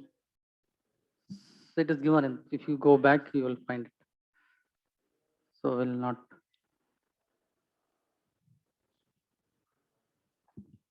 Shloka number 31. तस्यावलोकमधिकं कृपयाति घोर तापत्रयोपशमनाय निसृष्टमक्ष्णोः स्निग्धस्मितानुगुणितं विपुलप्रसादं ध्यायेच्चिरं विपुलभावनया गुहायाम. So here guhayam, यानी कि in the cave of the heart, chiram, for long time, dhyayet, one should meditate. So now what? Tasya avalokanam, the Lord's glance should be meditated, not just the face, but avalokanam. And what is the speciality of this glance? Adhikam kripaya, so with increased kripa. Ati ghora tapa traya upashamanaya. So the Lord's devotees who are suffering because of the 3 tapas, great misery, intense misery. So to remove their misery, upashamanaya, so to pacify the misery or bring it down, nisrushtam akshnoho. तो अक्षनी is the word, अक्षनो दोनों आंखों से निकला हुआ, तस्य अवलोकनम is for reducing the miseries of his devotees. And it is having snigdha. Snigdha means sneha. It is having affectionate glance, not a very angry glance, or there are various types of glances. So here, snigdha means affectionate, smiling, having smile. Smita, anugunitam, adhikam anugunitam, increased with vipula prasadam, lot of mercy in it. So such a avalokan also should be meditated. Who is having the mic? The yogis should contemplate with full devotion the compassionate glance frequently cast by the Lord's eye, for they soothe the most fearful threefold agonies of his devotees. His glance, accompanied by loving smiles, are full of abundant grace. As long as one is in conditioned life in the material body, it is natural that he will suffer from anxieties and agonies. One cannot avoid the influence of material energy, even when one is on the transcendental plane. Sometimes disturbance come, but the agonies and anxiety of the devotees are at once mitigated when they think of Supreme Personality of Godhead's beautiful form and a smiling face. The Lord bestows innumerable favors upon his devotee, and the greatest manifestation of his grace is his smiling face, which is full of compassion for his pure devotees. So here important sentence. One cannot avoid the influence of material energy even when one is on the transcendental plane. Sometimes disturbances come. So a devotee may also experience miserable situations in his life. Now after avalokan and smita, then Lord's hasa, laughter. Hasam harir अवनताखिलोक तीव्र शोकाश्रुसागर विशोषणम अत्युदारम सम्मोहनाय रचितं निजमाय यास्य भ्रूमण्डलं मुनिकृते मकरध्वजस्य। तो अस्य हासम या हरे ही हासम, तो इन हरि के हास का भी ध्यान करें। What is the speciality of Lord's laughter? So here है अवनिता, अवनिता means those who are surrendered souls, अवनिता अखिल लोक तीव्र शोकाश्रु सागर विशोषणम. So those who are surrendered unto him because of the miseries of this world, so Lord makes, or all the ashrus of all the devotees, when they are put together, then it becomes a sagar. तो अखिल लोक तीव्र शोक अश्रु सागर, अश्रुओं का सागर बन गया, तो उसको सुखाने के लिए विशोषणम, तो हासम का एडजेक्टिव क्या है? Lord's laughter dries up the ocean of all the tears of all the distressed devotees. Here avanata, avanata means surrendered. Avanata, so ati udaram, so it is very magnanimous laughter. And it also sammohanaya nijamaya rachitam, so in order to bewilder, sammohanaya, किसको? मकर ध्वजस्य सम्मोहनाय निजमाया रचितम भ्रूमंडलम. So here भ्रूमंडलम, the eyebrows. Previously another word was there, uchshrunkhala भ्रू. श्लोका नंबर 32. So अवनता ये अखिल लोकाः तेषां तीव्र शोकेन यानि अश्रुणि तेषां सागरं विशोषयति इति. तो सिमिलर, अति उदारम भ्रूमंडलम च ध्यायेत्, कथम भुवम, so almost सम्मोहनम. तो यहाँ मकर ध्वज मीन्स काम को भी मोहित करने के लिए, जो मुनियों को बहुत ट्रबल करता है उसको ही मोहित करने के लिए Lord has manifested this beauty in the form of his raised eyebrows. So मुनि कृते, मुनियों को जो ट्रबल करने वाला उसको ही मोहित करने के लिए. A yogi should similarly meditate on the most benevolent smile of the Lord Sri Hari, a smile which, for all those who bow to him, dries away the ocean of tears caused by intense grief. The yogi should also meditate on the Lord's arched eyebrows, which are manifested by his internal potency in order to charm the sex god for the good of the sages. So here those who bow to him dries away the ocean of tears. The entire universe is full of miseries, and therefore the inhabitants of this material universe are always shedding tears out of intense grief. There is a great ocean of water made from such tears, but for one who surrendered unto the Supreme Personality of Godhead, the ocean of tears is at once dried up. One need only see the charming smile of the Supreme Lord. In other words, the bereavement of the bereavement of a material existence immediately subsides when one sees the charming smile of the Lord. It is stated in this verse that the charming eyebrows of the Lord are so fascinating that they cause one to forget the charms of the sense attraction. The conditioned souls are shackled to a material existence because they are captivated by the charms of the sense gratification, especially sex desire, sex life. The sex god is called Makaradhwaja. The charming brows of the Supreme Personality of Godhead protects the sage and devotees from being charmed by the material lust and sex attraction. Yamunacharya, great Acharya, said that ever since he had seen the charming pastimes of the Lord, the charm of a sex life had become abominable for him, and the mere thought of sex enjoyment would cause him to spit and turn his face. Thus, if anyone wants to be aloof from sex attraction, he must see the charming smile and fascinating eyebrows of the Supreme Personality of Godhead. So another detail about Lord's laughter.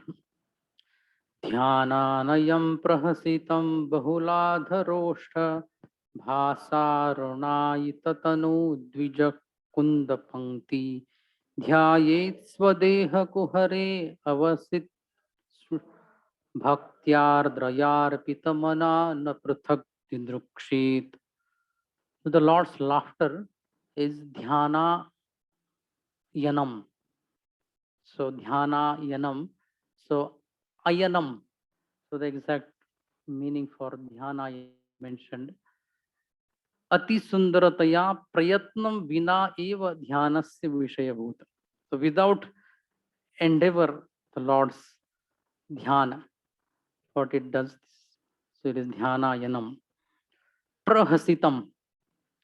Bahula adhara oshtha bhasa aruna ayitana tanudvija. So the two lips of the Lord, so they are having a lot of shining or reddishness, aruna. So that red shining also makes the teeth of the Lord. Dvija is the teeth, twice born or Dvija. Kunda Pankti. So it is also made beautiful by the light coming from the, or splendor coming from the Lord's two lips. Dhyayet, one should meditate. Swadeha kuhare. So within the heart or within the body. Avasit tasya Vishnoho. So one who is sitting within the heart. So bhaktyardrita arpita mana. With the mind which imbued with bhakti and the ardraya. Ardra has come meaning. What is important? Na prathak didrukshet. One should not desire to see anything else. So directly translation will be, no? With devotion steeped in love and affection, the yogi should meditate within the core of his heart upon the laughter of Lord Vishnu. The laughter of of Vishnu is so captivating that it can be easily meditated upon. When the Supreme Lord is laughing, one can see his small teeth, which resemble jasmine buds rendered rosy by the splendor of his lips. Once devoting his mind to this, the yogi should no longer desire to see anything else. Na prathak didrukshet. One should no longer desire to see anything else. So this sloka has a connection with Ramanujacharya showing the lotus face, Dhanurdas. And now till this sloka, starting from 13th, which limb of Ashtanga Yoga is mentioned? Dhyan, seventh limb of the Ashtanga Yoga is described here. It is recommended that the yogi visualize the laughter of the Lord after studying his smile very carefully. So now shloka number 34 to 38 mentions about samadhi, eighth anga of Ashtanga Yoga, and especially how it is different from Sushupti. Sushupti means senses of, then mind of, ahankar of, not functioning. How Sushupti and samadhi, it is different. So that is clearly mentioned in these 5 slokas, or 4 or 5 slokas. एवं हरो भगवती प्रतिलब्ध भावो भक्त्या द्रवहृदय उत्पुलकः प्रमोदात् औत्कण्ठ्य बाष्पकलया मुहुरर्ध्यमानस् तच्चापि चित्तबडिशं शनकैर्वियुङ्क्ते. So the in 24 elements, 5 के 4 groups and 4th मन बुद्धि अहंकार and चित्त अंतःकरण की 4 part previously we saw. So here the chitta is also mentioned. So evam haro bhagavati. So in this way, in Lord Hari, pratilabdha bhava, one who has achieved this special bhava of not seeing anything else other than the beauty of the Lord. Bhaktya dravad hridaya. So by devotion, his heart has melted. Dravad hridaya. Pramodat utpulakah.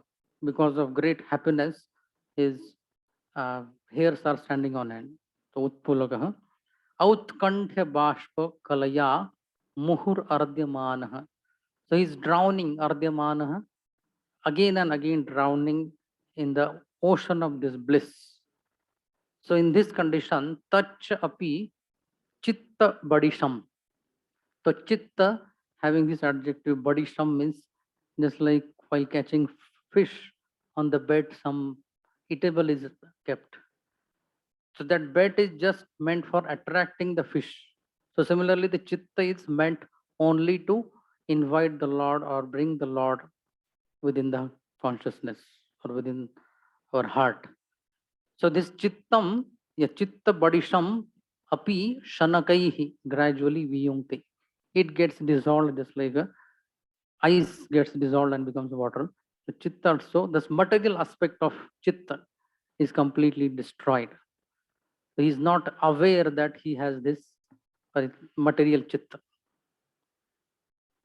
So this chitta is very sukshma, but that also gets dissolved.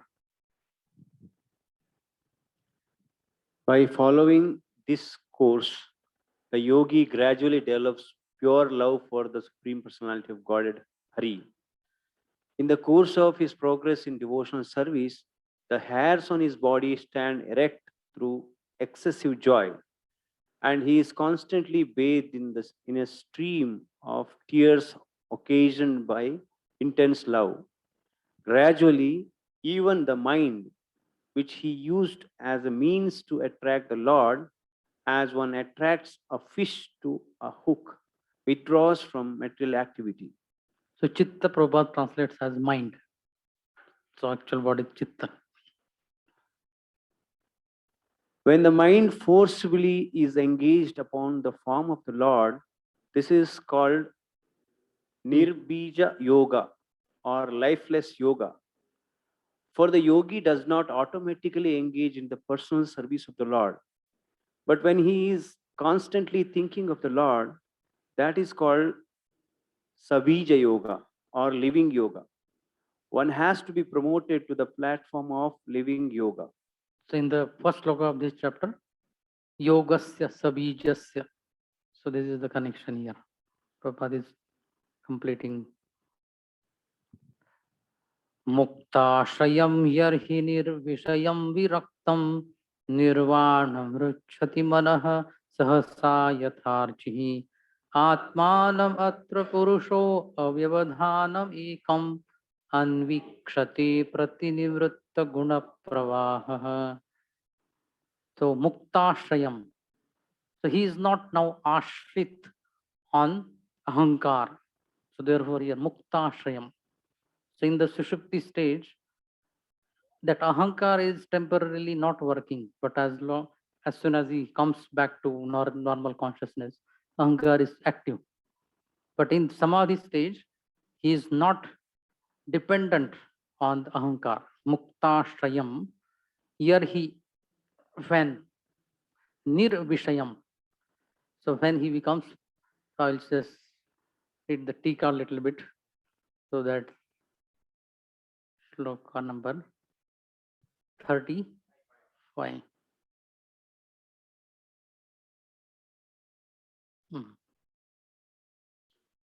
So here he yada evam nirvishayam bhavati.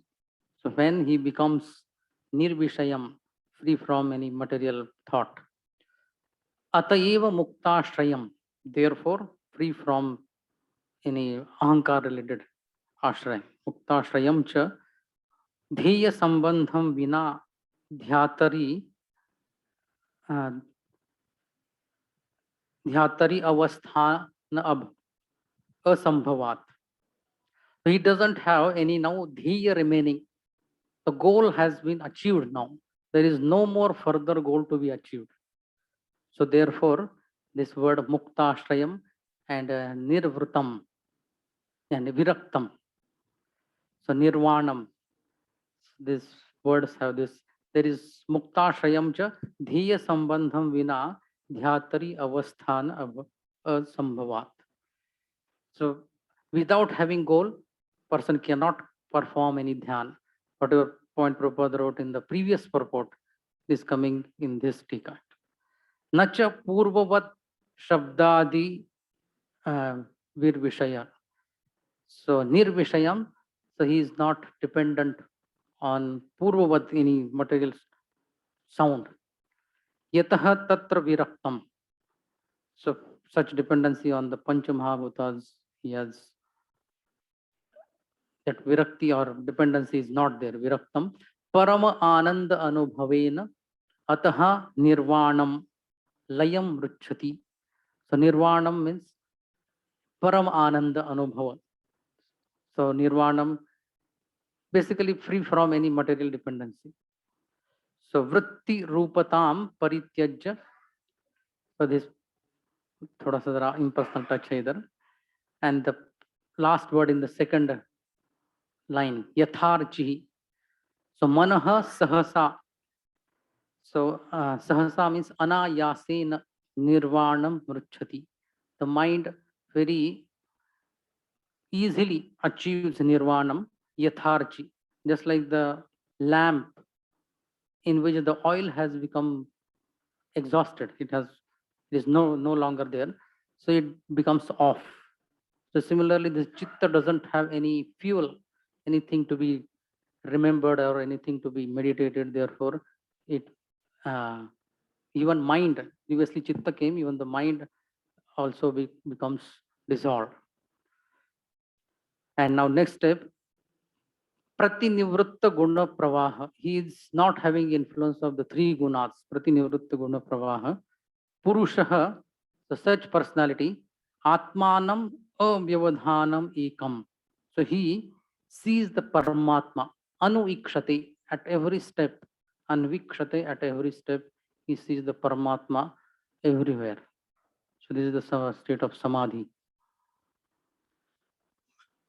When the mind is thus completely free from all material contamination and detached from material objectives, it is just like the flame of a lamp.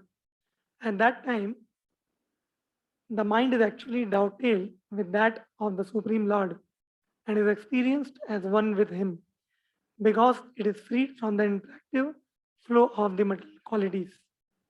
Okay, next stage. Sopyetaya charamaya manaso nivritya tasmin mahimnyavasitah sukha dukkha bahye hetutvam karatir yo swatman vidhatta upalabdha paratmakashtha. So here saha api etaya charamaya. So here charamaya refers to avidyaya. So previously, he was considering the happiness and distress, sukha dukkha bahye. So those happiness and distress to be, he was considering swatman. So they are present in me. But actually, they are he sees this happiness and distress in asati, and so he sees this happiness and distress in this avidya. So this chitta, mana, buddhi, ahankar, and avidya, asmita, 5 parts we saw in Brahmaji's creation also. So actually, the sukha dukkha is in avidya, but he was thinking that they are in me. So now he actually sees that they are in avidya, they are not part of me. This is a paraphrased meaning. I am not going in detail. Upalabdha paratmakashta.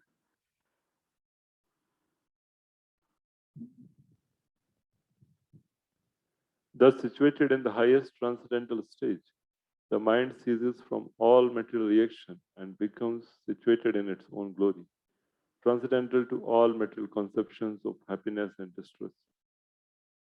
At that time, the yogi realizes the truth of his relationship with the Supreme Personality of Godhead. He discovers that pleasure and pain, as well as their interactions, which he attributed to his own self, are actually due to the false ego, which is a product of ignorance. So this happiness and distress is product of ignorance, but he was previously considering so related to him. So they are in him, but now he realizes they are actually in Prakriti. What about Deha?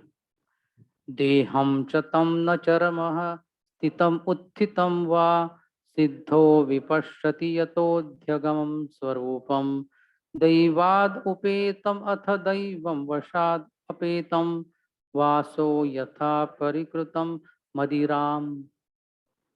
So here yatha मदिरा मदांध, मदिरा पीने के मद से जो अंध हुआ है, मदिरा मदांध वासः परिकृतम.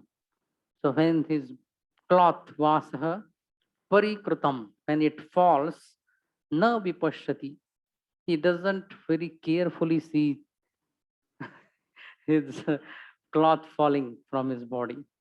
So tatha eva, in the similar way, siddha charamah, so this siddha purush, deham na vipashyati, he doesn't see his body in a very, very careful way. He is callous to maintenance of his body.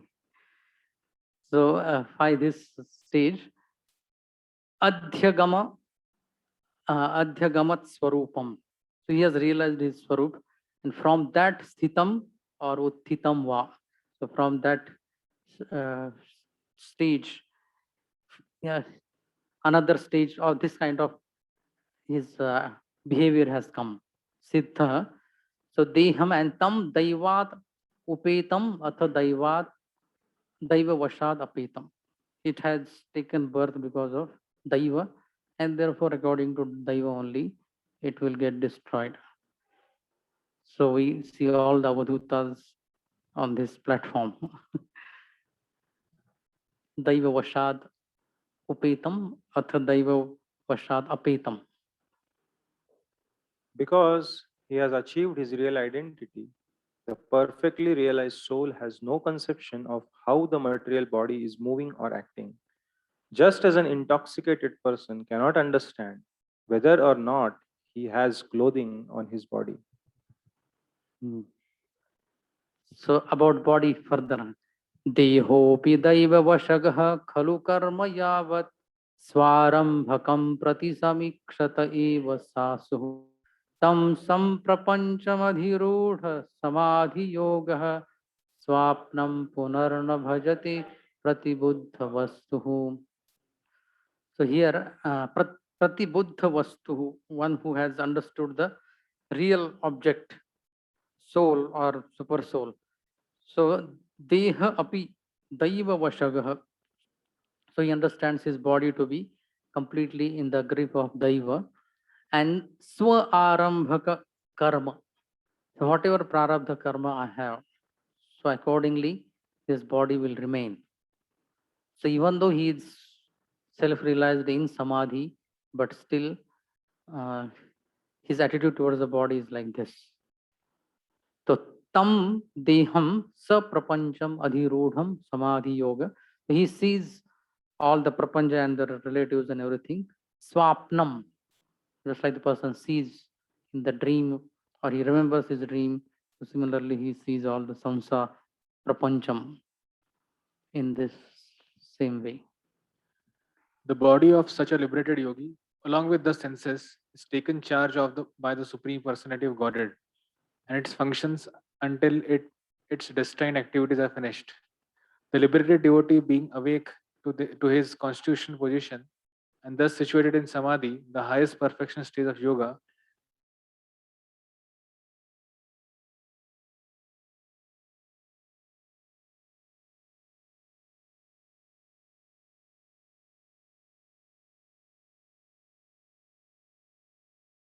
Now again coming back to uh, elaborating something about soul and super soul.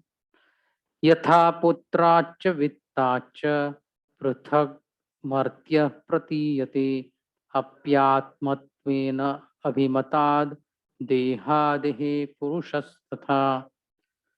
तो यथा and तथा. So yatha martya, the one who is mortal being. Putrascha vittascha, his sons and his wealth. So atmatvena and abhimatat. Abhimatat means because of too much contemplation or attachment, he considers them to be mine, but actually they are pruthak pratiyate. So they are separated. Tatha Purushah, here self-realized person also, Deha Dehe. So Deha Ityadi, say he is different, he is completely separate. So that is seen. Because of great affection for family and wealth, one accepts a son and some money as his own. And due to affection for the material body, one thinks that it is his. But actually, as one can understand that his family and wealth are different from him, the liberated soul can understand that he and his body are not the same. Tatha Deha Dehe. So Atmavatvena. Because of this attachment, he thinks mine, but actually, when thought in a cool headed way, then it is separate. Another example. Yatholmukadi Vismullinga Dhumadvapi Swasambhavat Apyatmatvena Abhimatad Yathagnihi Pruthak Ulmukat. So Yatha Ulmukat. So Ulmuk is like the wood which is burning or hot charcoal. Yatha Ulmukad and Spullingat. Spullinga is the sparks.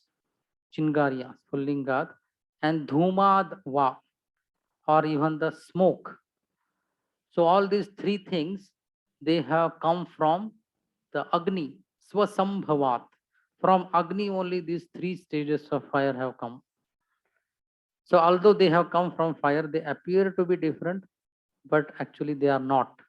They are, the original Agni still has its own unique existence. Api Atmatvena Abhimatat Yathagnihi Pruthak Ulmukat. So they appear to be different fires or different than the original fire, but actually they are not.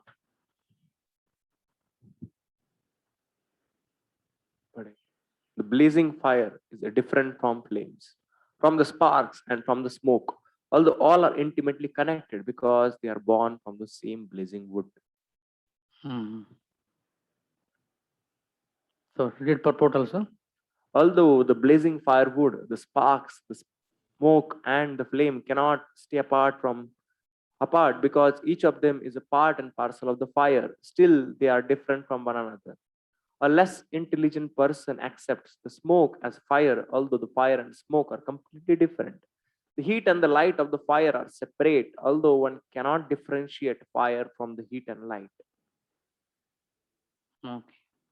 भूतेन्द्रियान्तःकरणात् प्रधानात् जीवसंज्ञितात् आत्मा यथा पृथक् दृष्टा भगवान ब्रह्म संज्ञितः.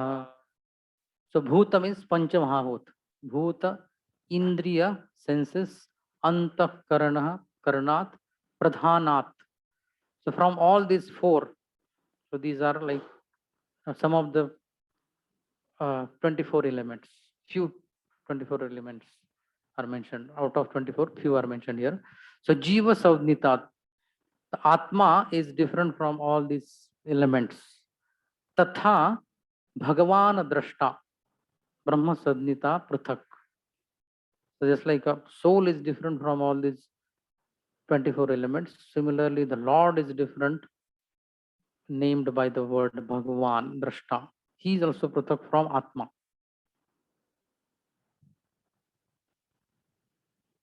The Supreme Personality of Godhead, who is known as Parabrahma, is the seer.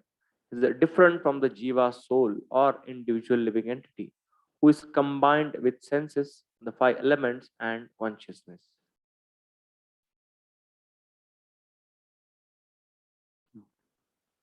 Sarvabhuteshu chatmanam sarvabhutani chatmani ikshate ananya bhavena bhuteshviva tadatmatam. So sarvabhuteshu, in all living entities, atmanam pashyati. In Bhagavad Gita also similar sloka is there. Yo mam pashyati sarvatra sarvam cha mai pashyati. And even in 9th chapter, Maya tatam idam sarvam jagadavyaktamurtina matsthani sarvabhutani nachaham teshu avastita. And again, nacha matsthani bhutani pashyame yogamashvara. So similar, huh? Sarvabhuteshu cha atmanam. So all living entities are seen in this Paramatma, Paramatmanam. So in Lord's energy. So just like the sunlight, everything is in sunlight. One can say everything is in sun. So all the living entities are in Paramatma in the sense that all living entities are in his energy. And Sarva Bhutani cha Atmani. And all living entities are in him. So here Paramatma aspect. So first part is Paramatma and second part is what I told the example. All the living entities are in Paramatma or in his energy, Lord's energy. Ikshate ananya bhavena. So with this pure love, ananya bhavena iksheta, he sees, and bhuteshu iva tad atmatam. And in all living entities, he sees the soul like his own soul. So bhuteshu iva tad atmatam. A yogi should see the same soul in all manifestations, for all that exists is a manifestation of a different energies of Supreme. In this way, the devotee should see all the living entities without distinction. That is realization of the Supreme Soul. Two more slokas for this. Svayonishu yatha jyotir ekam nana pratiyate yoninam guna vaishamyat tathatma prakrito stitaha. So yatha jyotihi. So here jyotihi again the wood or fire. Jyoti means here fire. And svayonishu, the wood having many different forms. So it is said by this term word Swayonishu. Swayam ke hi different forms. So caste ke different forms. So in the Yatha Jyotihi Swayam Swayonishu Ekam Nana Pratiyate. So this fire is same but according to the shape of different woods, size of different woods. It seems that there is a different fire. But actually it is not. Yoninam guna vaishamyat tatha atma prakrito sthita. So yonina means different bodies. Yoninam guna vaishamyat according to different gunas. So the atma is situated in different bodies or in prakriti. This is translation रह गया.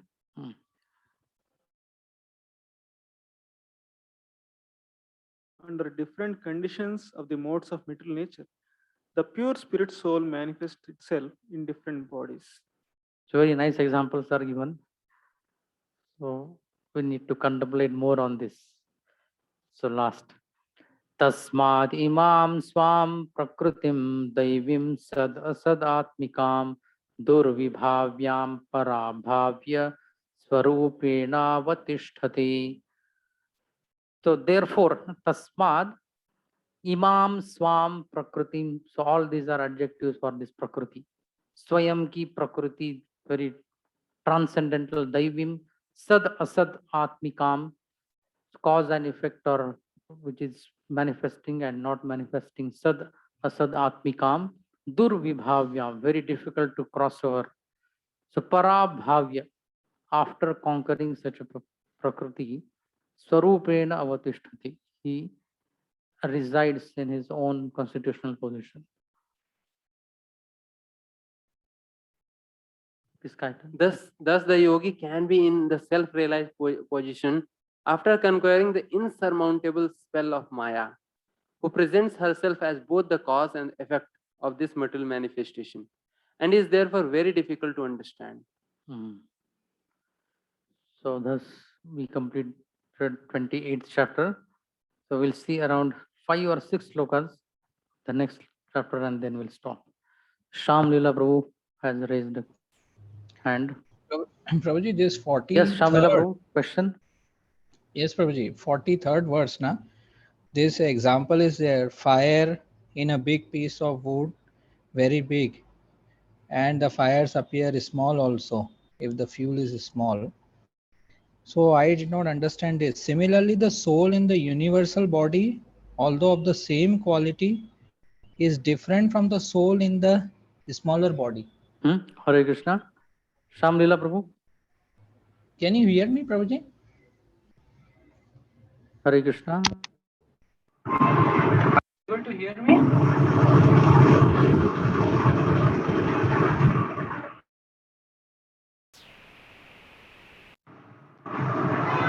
Hare Krishna.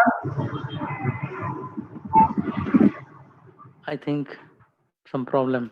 We should Hare go Krishna, ahead or Prabhuji, are wait. you able to hear?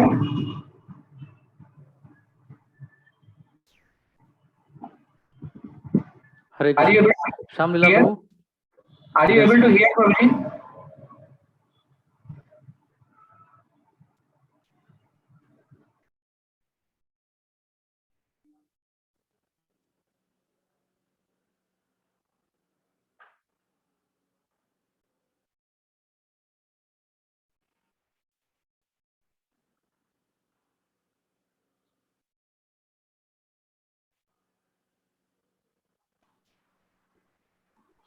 Hare Krishna. Hare Krishna. Yes. Okay, Prabhuji. Prabhuji, this 43rd verse, na, that analogy is there, na? Big wood appears very big, and in a stick the fire appears small. So I did not understand this. Similarly, the soul in the universal body, although of same quality, is different from the soul in the smaller body. So what is Prabhupada emphasizing here? Is it individuality of the soul? You read from purport or translation?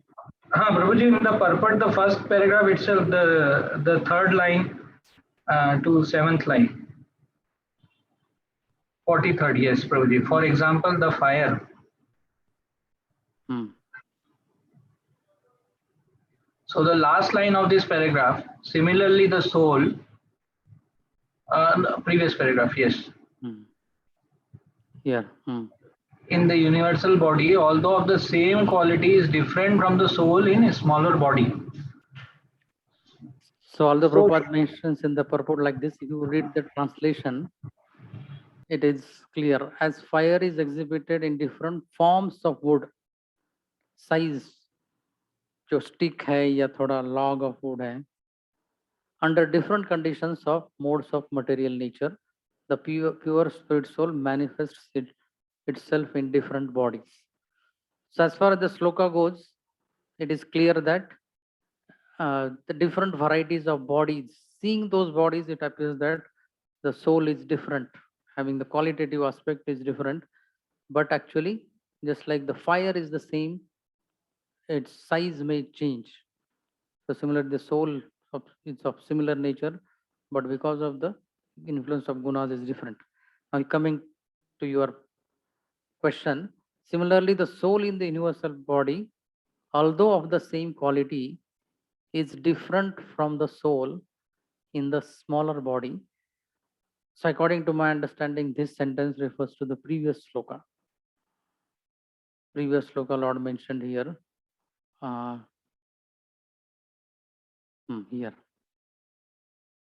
So just like the individual Atma, known as Jiva, is different from this Bhuta Indriya Antakaran Pradhan. So similarly, the Prithak or Bhagavan Brahma Sadnitam is different from this Jivatma also. So this sloka and the sentence which you mentioned in the purport of this 43 sloka, it matches. The soul in the universal body is Drashta Bhagavan Brahma Sadnitam. Although of the same quality, is different from the soul in the smaller body. So this is my understanding. Okay, Prabhuji. Thank you. Chat. Okay. There is a question in chat. Please continue. Okay. Okay, we'll go to next chapter. देवहुतिरुवाच लक्षणं महदादीनां प्रकृतिः पुरुषस्य च स्वरूपं लक्षते मीशां येन तत्पारमार्थिकं यथा सांख्येषु कथितं यन्मूलं तत्प्रचक्षते भक्तियोगस्य मे मार्गं ब्रूहि विस्तरशः प्रभो. So Devahuti is asking now. So the symptoms, lakshanam lakshati, you have described the characteristics or properties of mahad adi nam, the 24 elements starting with mahad ityadi. Prakritihi purushasya. So prakriti and purush ke lakshan and swarupam cha. So even the liberated person's activities, samadhi stage. So you have described these. So actually all these things are meant for yena tat parthikam paramarthikam. So all these things are ultimately for spiritual purpose only, or for leading to bhakti only. Paramarthikam. So bhakti is paramarthikam, and it is the basis of the bhakti, or this bhakti is the basis of spirituality. Yat moolam tat prachakshati.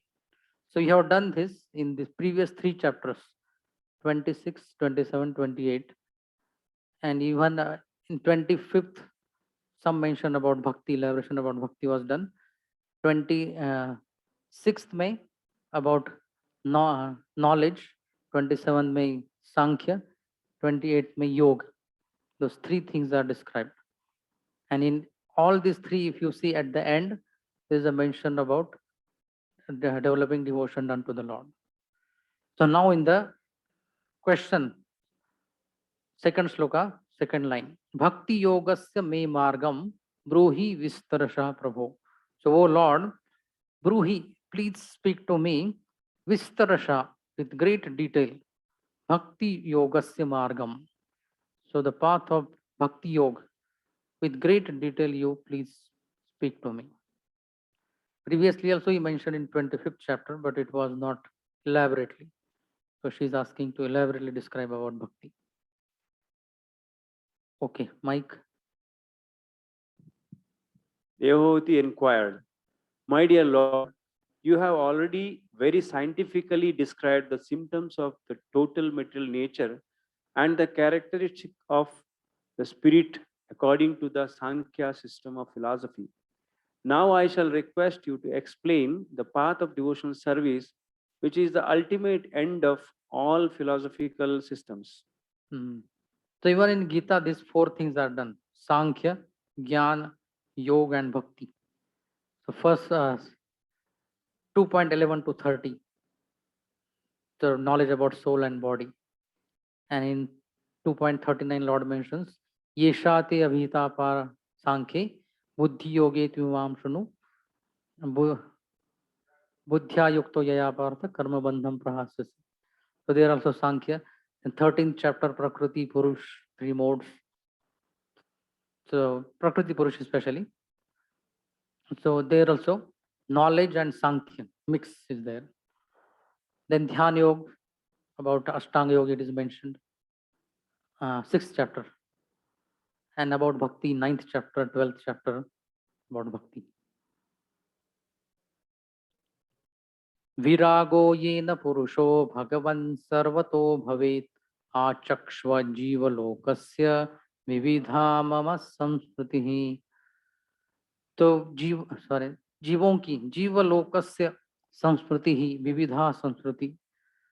So please describe the different births samskriti of jivas. So by knowing this, yena purushah sarvataha viragah bhavet. Yeah, viraga. So he will become detached from this material atmosphere. Complete detachment will come in his heart by knowing the different different ways in which the jivas are born. Devotee continued, My dear Lord, please also describe in detail, both for me and for people in general, the continual process of birth and death. For by hearing of such calamities, we may become detached from the activities of this material world. This is the second question. First is elaborately describe about bhakti and elaborately or describe about soul's continual process of birth and death. Jiva lokasya vividha samskritihi. Now third about Kal. कालस्येश्वरो श्वररूपस्य परेषां च परस्य ते स्वरूपं तत्पत् कुर्वन्ति यद्हेतुः कुशलं जनाः. So your Kala Shakti, Kalasya Ishwarasya, yeah, Ishvara Rupasya. So because of fear of Kala, Kushalaha Janaha. So people perform various good activities. Because of fear of Kala, people perform good activities. So please describe about Kala also. Please also describe eternal time, which is a representation of your form, and by whose influence people in general engage in performance of pious activities. लोकस्य मिथ्याभिमतेर अचक्षुष चिरं प्रसुप्तस्य तमस्यानश्रये शान्तस्य कर्मस्वनुविद्धया धिया त्वाम् आविरासि किल योगभास्करः. So she addresses Lord as Yoga Bhaskarah. So you are the sun in yoga practice. Yoga Bhaskara. Tvam avirasi. You have appeared. So for Shantasya, Prasuptasya, all the living entities having this condition. So you have appeared to remove the andhakar of this world or people. Okay. My dear Lord, you are just like the sun, for you illuminate the darkness of the conditional life of the living entities. Because their eyes of knowledge are not open, they are sleeping eternally in that darkness without your shelter. And therefore, they are falsely engaged by the actions and reactions of their material activities. And they appear to be very fatigued. So here, Prasuptasya, very deeply they are sleeping. Tamasi anashraye, they do not have any ashray. And Shantasya, Karmasu anuvidhaya dhiya. So in the activities or karmas, their buddhi is very much involved and therefore they have become fatigued. Shantasya. So for their benefit, you have appeared as a Yoga Bhaskar. So now just one sloka. Maitreya Uvacha Iti Maturvachah Slakshnam Pratinandya Mahamunihi Abhabhashi Kuru Srishta Pritastam Karunarditaha. So in this way, a mother's words he glorified or praised her questions. And then he spoke, Mahamuni Abhavhashi Kuru Sreshta Pritaha Tam Karunardita. So with great compassion and at the same time happiness, O Kuru Sreshta, the Lord spoke to his mother in this way. Sham Jagannath Prabhu. Sri Maitreya said, O best amongst the Kurus, the great sage Kapila, moved by great compassion and pleased by the words of his glorious mother, spoke as follows. So from sloka number 7 onwards, bhakti in 3 modes, then pure bhakti, so its symptoms, by what practice it can come, to elaborate discussion on this from 7th to 45th. So this around 40 slokas will take tomorrow, and in that way we'll complete this unit. Sundarsham was having concern whether I will complete or no. So this is the schedule for tomorrow. ग्रंथराज Shrimad Bhagavatam की श्रील प्रभुपाद की